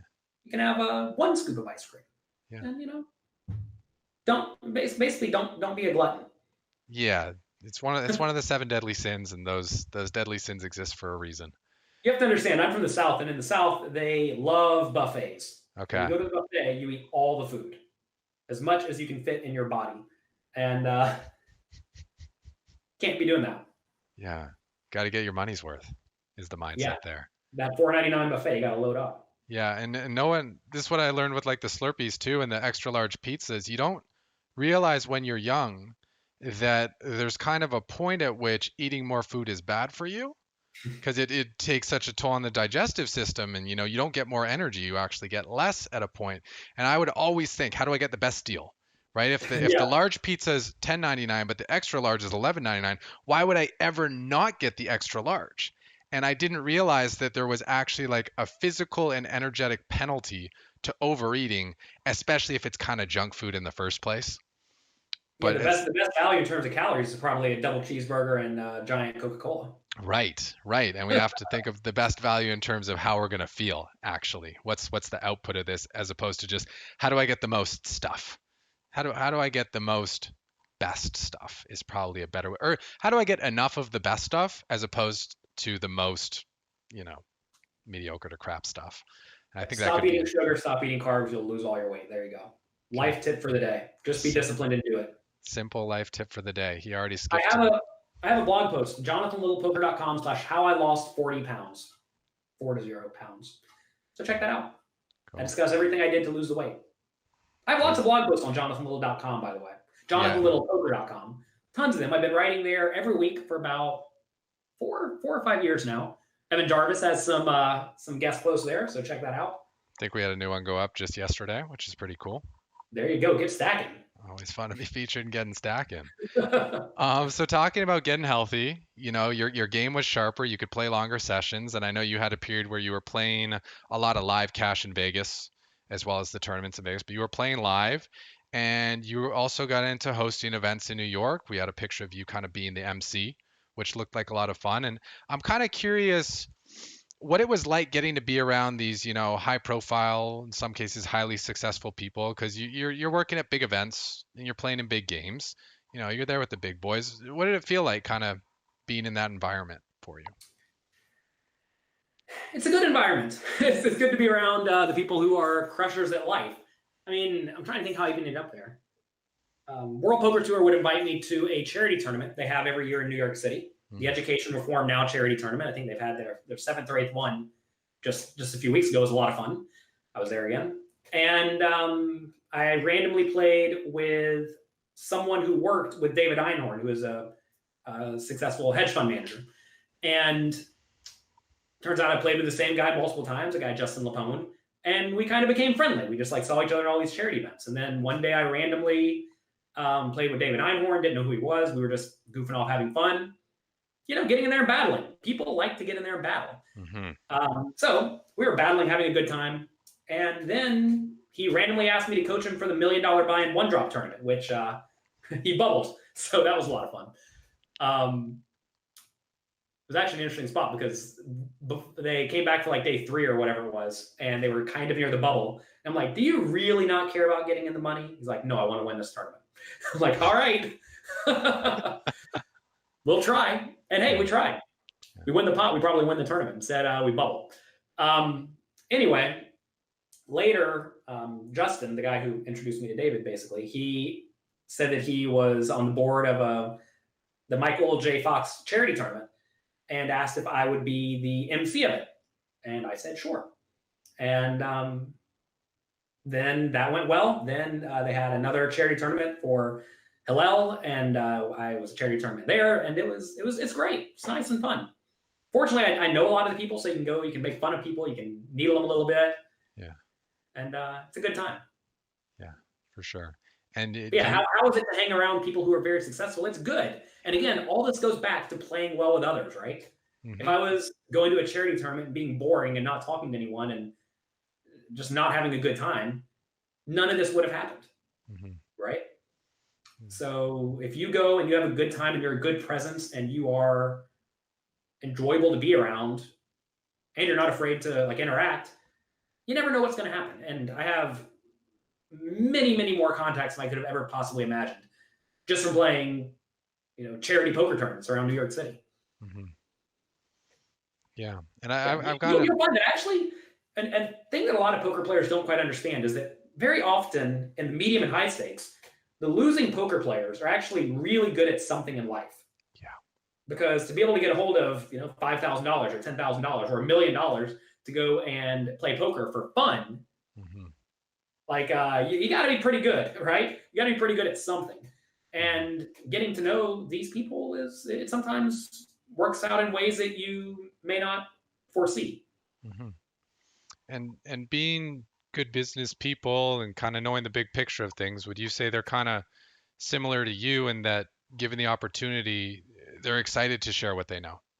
They're excited to share about their skill sets with other people who are genuinely interested in learning from them. And it creates for this ability for you to level up at an insanely quick pace because you're literally talking to experts about something highly valuable.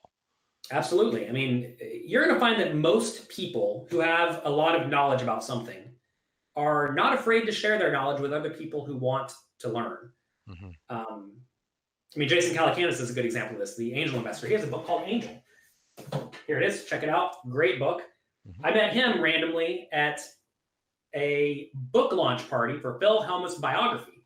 So if I didn't help Phil Hellmuth publish his biography, I would not have met Jason Calacanis, who now I invest with. He has a website called, I think it's thesyndicate.com. You can Google Jason Calacanis Syndicate, and you can invest with him in angel investments. He had a decent chunk of Uber. He's one of the first investors there and a bunch of other ones. And like who knows where that's going to end up? For all I know, I may end up with all the money one day because I wrote poker books a long time ago, got a piece of a poker publishing company, helped Phil Hellmuth publish a book, bump into Jason Galacanis at a party, and he said he likes my poker content, and who knows where we're going to end up? Like maybe I lose a bunch of money, maybe we make all the money. You don't know, but we're going somewhere, and I'd rather be going somewhere than nowhere.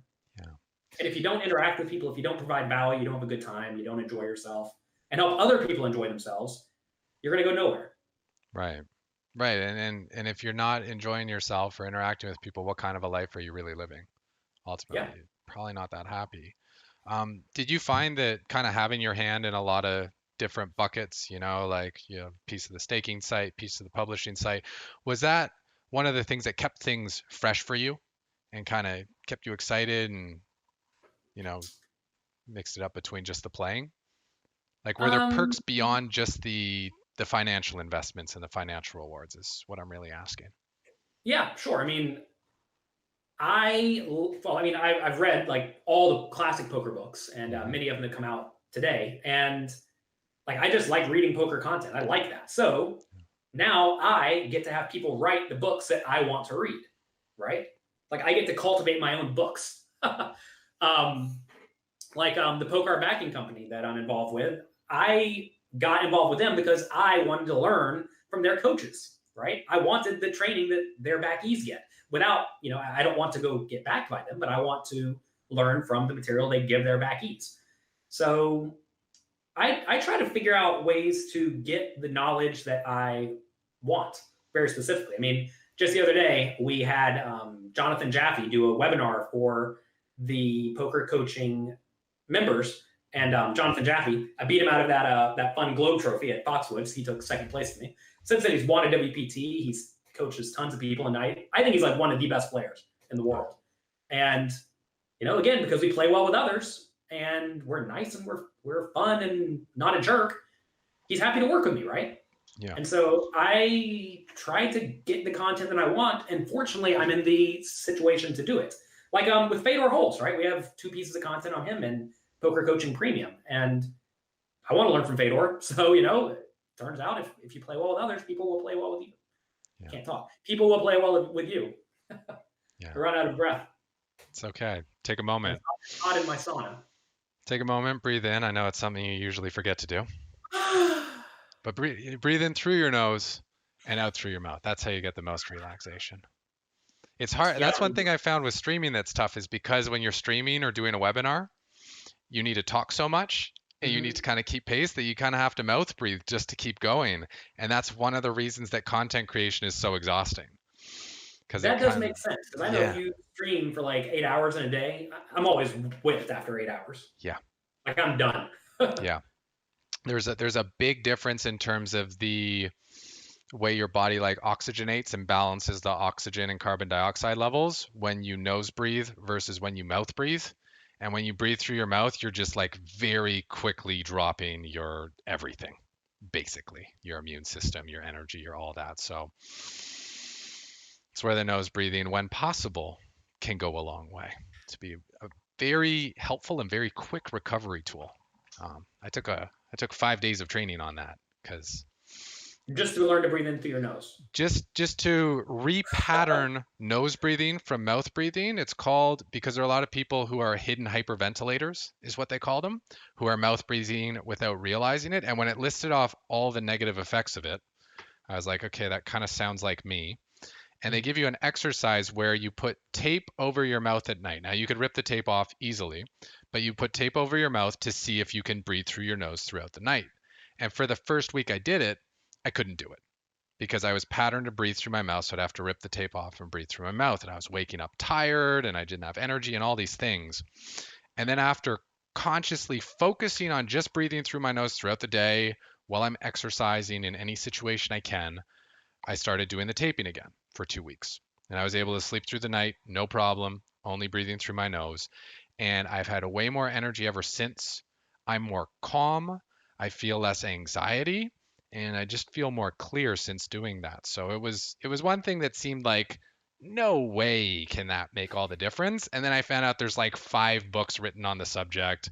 people who retrain people in this, and it's kind of a magical fix to get to a more calm state as a baseline, as opposed to being in that anxious, got to do something, got to go state all the time. You put one piece of tape or you put full tape? The first way you motion, one piece of tape so it's vertical, so it's easy to rip off. It's not like you got kidnapped tape. That would be kind of scary, for sure. All right, got it. We'll give it a whirl. Why not? Yeah, Again, I'm happy to try anything. Yeah, it's called Buteyko breathing. I'll send you some stuff afterwards, but Buteyko breathing is the original technique, and I think the oxygen advantage, the power of your breath, and the Buteyko method are the 3 books on the subject. I'm not reading all these books. No. I'm going to put a piece of tape on my mouth tonight and see how it goes. I'll tell you which tape to get, because there are tapes that's not comfortable and ones that actually are. Cool. But cool. Coming back to poker, coming back to helping people. I know when I've coached people and they've kind of got their first win, it's really cool to get to vicariously have that experience where they're so excited about that first win. And you coach people in some really big spots. You've coached someone who, as you said, turned a $20 satellite into $1 million payday. How does the feeling of helping students get these huge wins and these life-changing experiences compare to, playing yourself and getting wins yourself these days? Where would you rank them?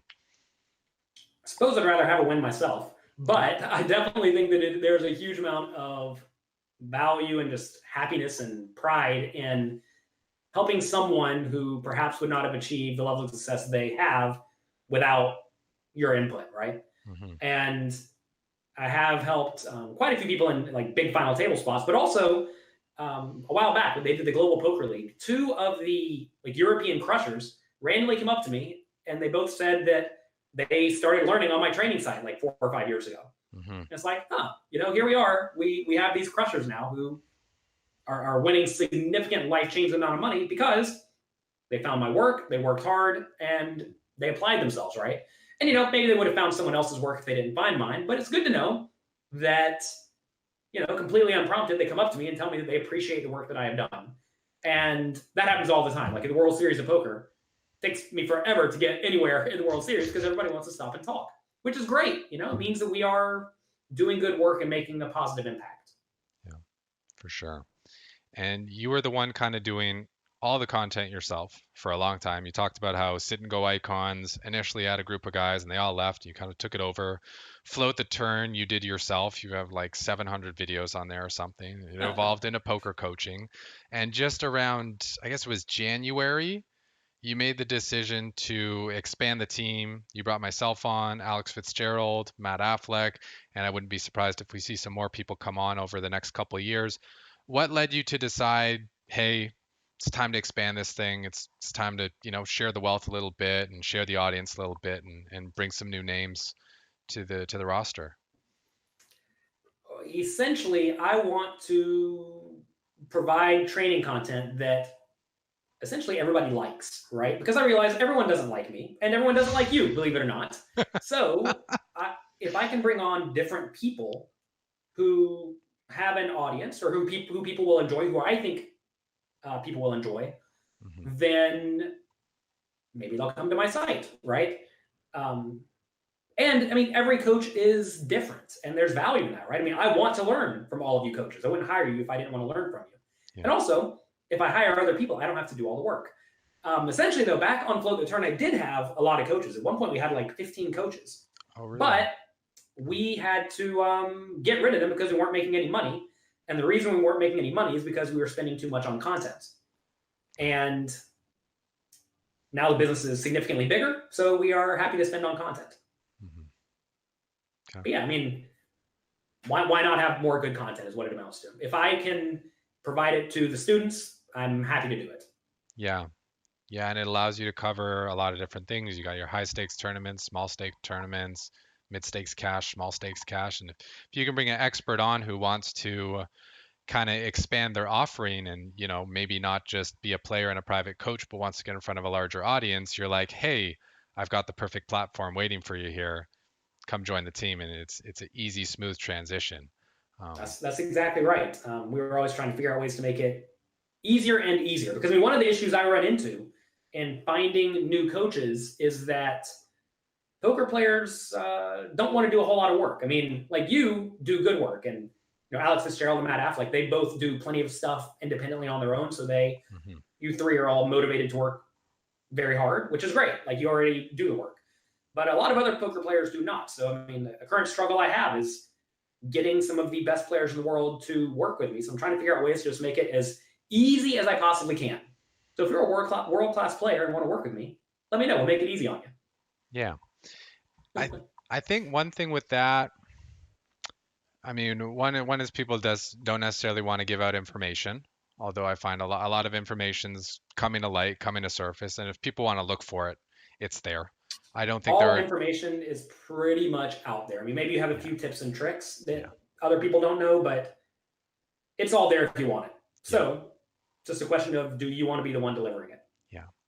And then I think another reason that oftentimes poker players struggle with making content per se is, when people are really grinding, this, I know this, our circles of friends know this. When people are really grinding and they're putting all their energy into poker, they have such decision-making fatigue where they're just so exhausted from having pushed themselves so much all day.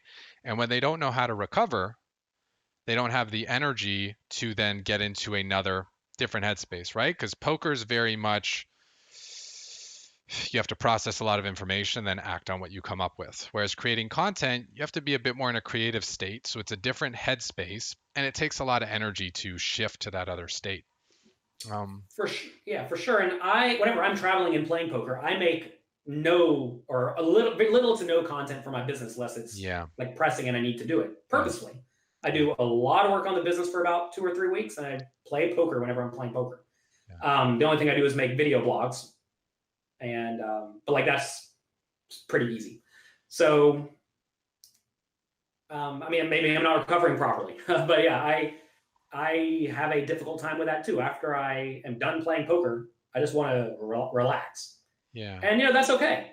So really, training content's a good idea for people who, like you said, want to be able to not have to play poker all the time. Yeah. Yeah, I agree. And I find that now when I'm playing, because I know I'm going to be making quizzes, I take every hand even more seriously. It's not just about the money, but it's also about, having a good lesson to share with people from the hands. And it also kind of means by writing them down in my cell phone, I don't have to hold on to them. So I'm freeing up that mental space. And I find it to be just really, and then when I go home, I get to go through the hand, learn lessons from the hand, and beautifully, I get to get paid to do it too.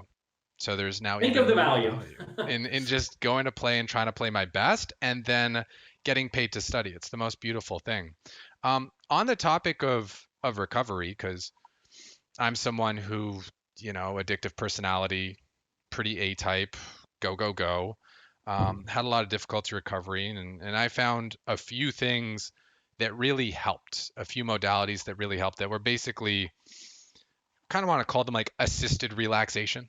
Like I'm basically just lying there chilling for the most part anyway, but these practices make it more efficient. You're kind of like stacking your relaxation. So I'm curious if you have ever tried, I think I have a list of kind of 4 that are on top of my head right now. One is float tanks. One is acupuncture. One is massage. One is slow-paced yoga, so like restorative or yin yoga. And the last one would be walking in a forest, not a public park where there's lots of people, but a forest where there's no people. Do you have any experience with any of those 5? I have tried float tanks 2 times. I didn't really love it. I have not tried acupuncture. I love getting massages. I have not done slow yoga, and I do enjoy walking through the forest. Okay. That said, I don't get to walk through the forest when I'm at a casino too often. No, although I do find that like quite a few casinos position themselves near some kind of nature that's pretty sweet, but you have to find your way outside of the casino to access it. Yeah, I usually get lost in the casino. Yeah, they do a good job of keeping you in there. That's kind of how they're built. So for massage, are you like a deep tissue guy where you're just like, give me the max pressure possible? I want to. Yes. Okay. Because my body's broken. I have a bad neck from poor posture for many years. Okay. So the intensity. You want the intensity, you want the pressure. I remember always with my massages thinking I needed the most pressure because then I'm getting the most bang for my buck, right? I don't view it like that. That's just what I enjoy. Okay, cool. Maybe maybe next time we link up, whether it's a Vegas or I come to New York for a charity tournament, I can show you some stretches to help bring that posture back into place. Although you must have like some good chiropractors or physiotherapists around who've offered to help with that kind of thing.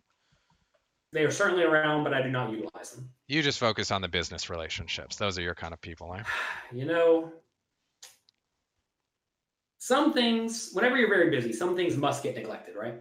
Yes. And but health is not one that should be neglected, and I should do a better job of focusing on health.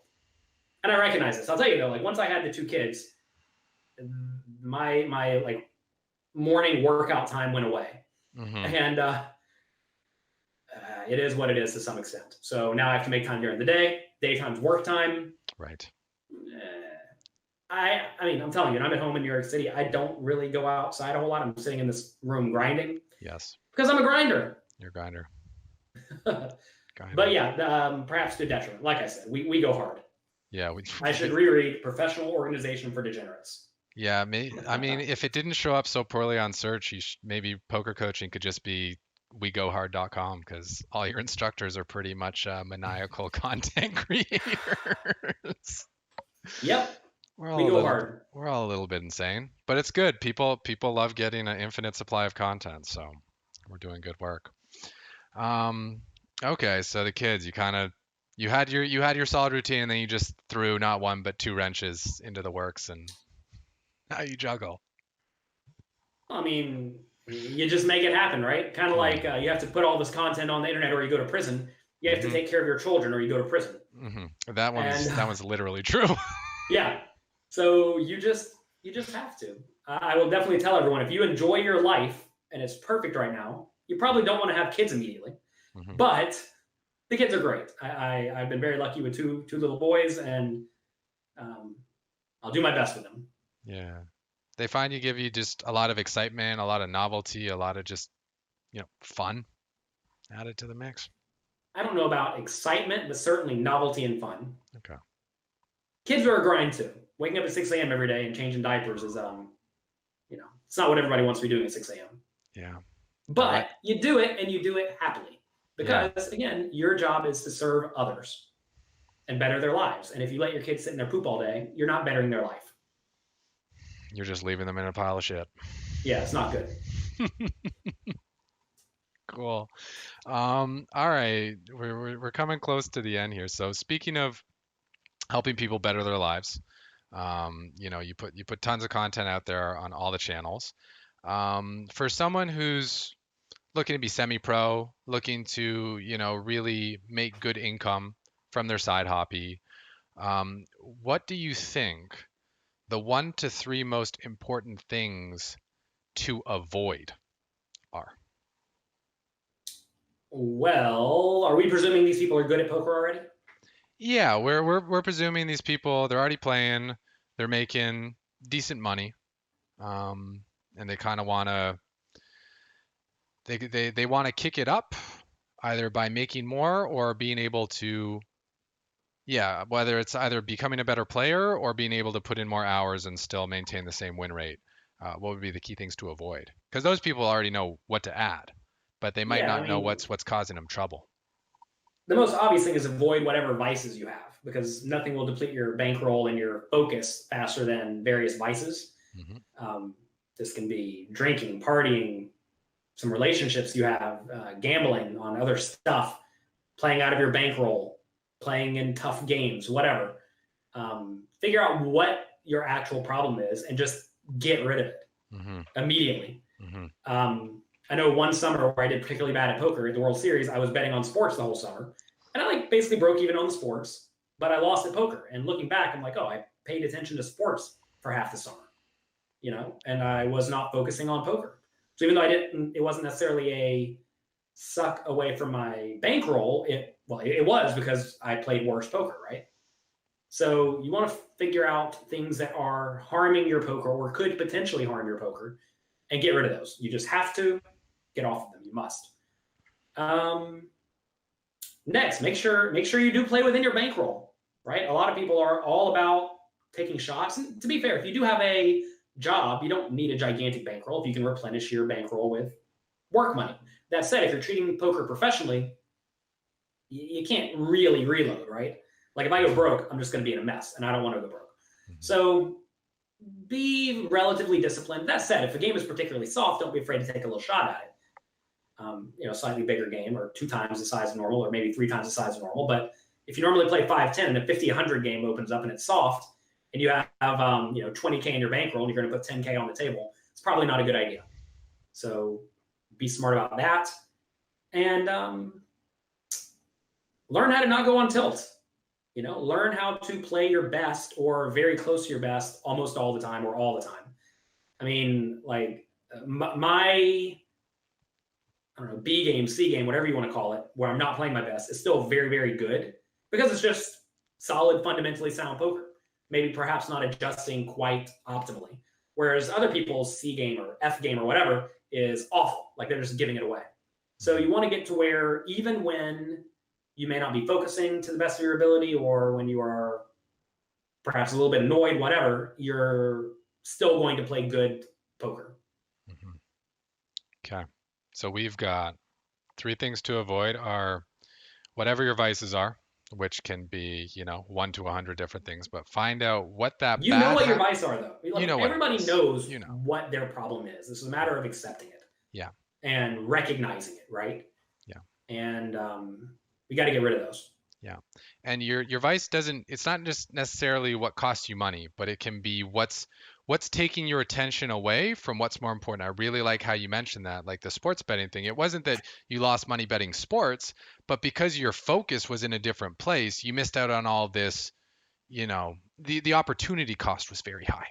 Yeah. I mean, another good example of this is Magic the Gathering today. I love playing Magic the Gathering on the internet, but I don't think I've played a game in like a year and a half. Why? Because it takes time and it takes focus. And right now in my life, I don't have time for that hobby. Right. So it is what it is.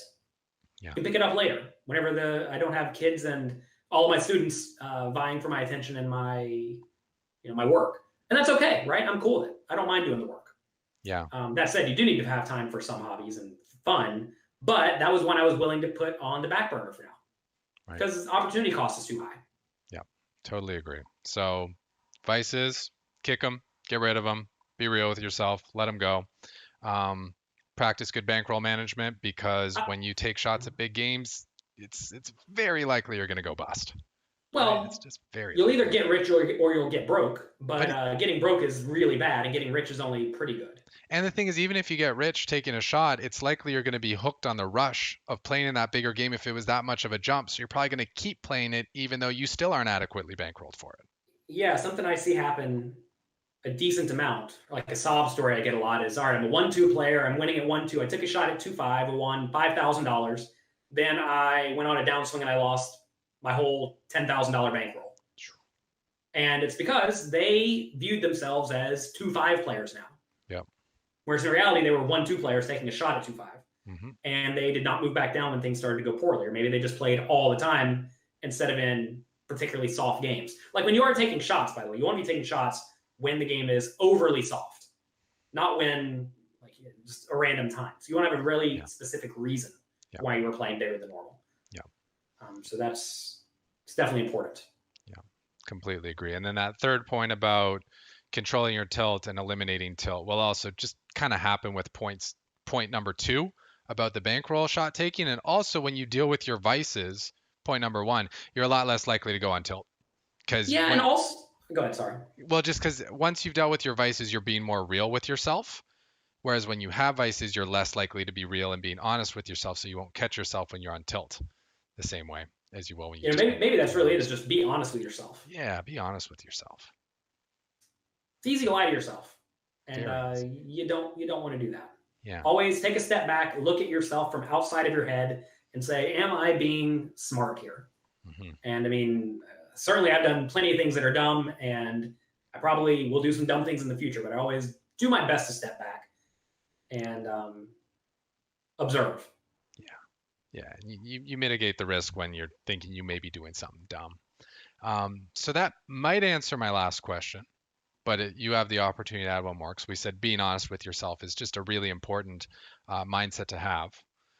What have you found in your career was the one mindset that helped you the most? Stoicism in general. There's a book. Tie it up here. It's called The Daily Stoic. Okay. Basically, every day there is a little stoicism, like just a paragraph or two on specific things, like a daily read, and I think that's a good mindset because a lot of stuff is not in your control. Like you can't necessarily control what other people are going to do. You can't control random events. You can't control if you just lose every hand of poker today if you're playing well, right? And all you can do is change the things that are under your control. And it's important to realize what is under your control and what is not under your control. And if you make a good decision and it turns out poorly, like say you go to play a tournament, you just lose every hand, or you make a mistake. You play poorly that day for some reason, realize that the decision to play the tournament was plus EV, and then it didn't work out. And don't beat yourself up over it. A lot of people beat themselves up over every little loss, and a lot of the losses are just pure variance. Mm-hmm. And you have to be okay with losing. And I think you're going to find a lot of the biggest winners are pretty good losers because they realize in tournament poker especially, like you just are going to lose a lot of the time. And the idea of stoicism in general is very valuable, I think, for especially poker players. Yeah. So anyway, The Daily Stoic, check it out. I'm promoting all these random books today for some reason. I mean, it's I'm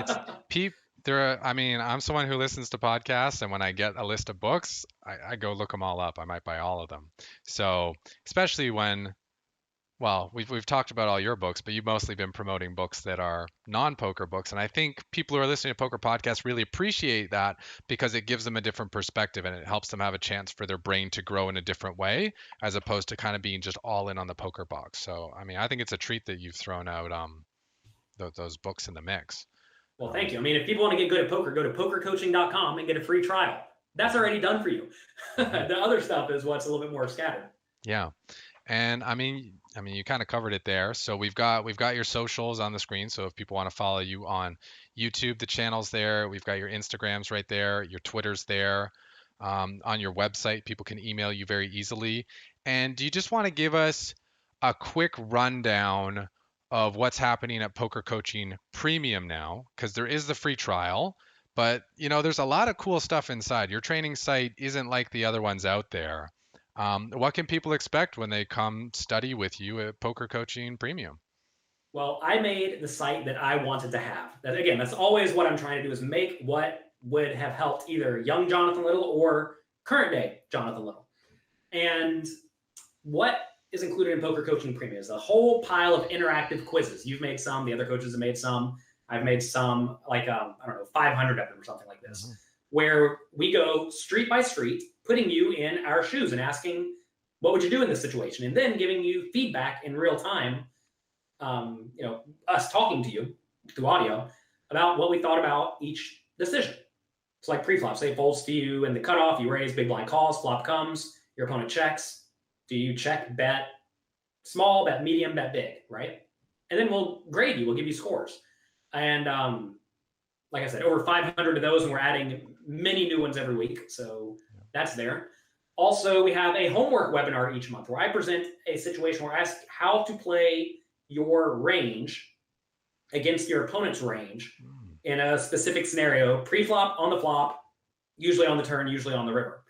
And that gets pretty advanced, almost a prerequisite. Mastering small stakes, no limit hold'em. This is the 500-page book. This is a 500-page book. Whoa. Range analysis. No wonder they were saying go easy on the charts in the next one. You went hard. Yes. Okay. Lots of charts, because charts are relevant. Yes. But really, those are not necessarily charts. Those are more just displaying the range, right? Yeah. And I have the students show me how they play their range on each decision point. And learning how to balance your range is very, very, very important. So we have lots and lots of homework challenges. We do a new one every month, but also we have, 30 or 40 older ones that you can go back and do. Also, we have about 100, we'll call them classes, 30-minute videos on very specific topics like bankroll management. Oh, I know what I was saying. People can go read my bankroll Bible at jonathanlittlepoker.com/bankroll. Go get that. It's completely free. Like bankroll, tilts, how to play 3-bet pots from out of position, how to play the small blind when everyone folds you, how to play small blind when people raise in front of you. Imagine a question. I've probably answered it in the classes. And we have that searchable, so you can just find the answer to whatever question you have. And it's those are a bunch of 30-minute videos. We also have my cash game masterclass, which is 29-part series going through every aspect of cash games. It's mainly geared towards small to medium stakes cash games where you're going to see some limping, you're going to see some raising. It's not designed for like super high stakes 6-handed online games. It's more designed for the games that most of the students who play 2-5 or 5-10 will be encountering. We also have webinars that you and the other coaches have taught. I don't know how many of those we have, but a pretty good amount of those as well. I don't know. It's probably 40, about something like this. Yeah. I mean, there's a lot of content there. Basically, anything you want to know about poker, it is available at pokercoaching.com/premium. So go check it out. Yeah. And they can get a ton of the stuff from Poker Coaching on the free trial, get a feel for the site, and when they want, the full shebang, the full offering, upgrade to premium, you can do it right within your account. Very simple to go through the process. You guys made it very easy. Yeah, and if you ever have any questions, you can just always email us at support@pokercoaching.com, and we will help you with any problems that you're having. Yeah. And if you go and you sign up and you don't like it, just cancel and give you your money back after 1 month. There you go. This is one 1 of the month only money back guarantee. Yeah, that's one of the only guys you're going to get who not only has the money back guarantee, but says it, very frankly, go ahead, refund. I don't mind. I don't care. It's all good. If it's not for you, you don't need to invest your time, your money or your time in, absorbing more content. I mean, look, I'm well aware of the immense value that poker coaching provides, and it's not for everyone because there is a lot to study there. There's a lot of content there. If you are not trying to get very good at poker, I mean, it's probably not for you. Just get the free trial, right? It costs you nothing. Yeah. But if you do want to significantly increase your win rate, then get in there and work hard. On my little coffee this morning, actually, one of our regulars, Louis Philippe, he said that since he signed up to Poker Coaching Premium, he's winning about $1,000 more each week from poker, playing 2-5, which, that adds up. And, he's grinding a pretty good amount of time. He still has a job. He's working. So he has a full-time job, but playing 2-5 and 5-10 and making an extra $1,000 a week. Easy game. Think of the value, right? Yeah. We want to provide immense value. If you make an extra $1,000 a week, any form of coaching you're getting is a heck of a value. Yeah. What's your $99 a month when you're making an extra $1,000 a week? And then if you think about this too, even if you get a little bit of coaching, let's say 1 month, if you pay $100 for a month or $99 for a month, and you pick up a few things, and let's say it wins you an extra $5 next month, but $5 every month for, the rest of your life, that's way more than $100, right? Mm-hmm. I don't even know how much it is, thousands or something. Depends And that adds up. Coaching is very, very inexpensive in most money-making markets if you make use of it. And poker is a game where you can make money. So it's like an absolute no-brainer. Like I said, I have personally spent about $25,000 on private coaches, and it's been well worth it. Looking back, I wish I spent way more. And now I'm essentially getting private coaching from the Poker Coaching, the coaches, because they're producing the content that I want. Yeah. So, and then I'm sharing it with all of you. Yeah. You're just the #1 grinder on pokercoaching.com. So that's right. Let's make it happen. Let's get stacking. Let's get stacking. So there you have it, guys. Jonathan Little, WPT champion, over 7 million in live winnings, over $1 million in online winnings. That's from the MTTs. Doesn't even count the sit and goes or the cash games. He's player of the year, winning tournaments over a decade ago, still winning tournaments today. Just last month, taking him down. 14 books, one of the biggest training libraries online, and just a really great platform for learning that he and his team have put together. I had the pleasure of having dinner with the team and getting to meet everybody behind the scenes. There are a lot of really smart people working on this project. And when you join the poker coaching community, it's going to help you become a much smarter person, a much smarter poker player in the process as well, because that's the kind of information that you're getting. So I just want to thank everyone so much for tuning in today. It's been a real treat having Jonathan here and sharing this conversation with you guys. I hope you take advantage of the generous offers that he's provided. And Jonathan, any last words you'd like to share before we close it out here? Just want to thank you for having me on. Thanks to everyone for watching this. I appreciate it. Make sure you enjoy your life and enjoy your experience, because you only have this time that we have, and you need to make the most of it. So have fun, enjoy yourself. 100%. Have fun, enjoy yourself, guys. Thanks so much for tuning in, and we will catch you on the next one. Bye-bye. Peace out.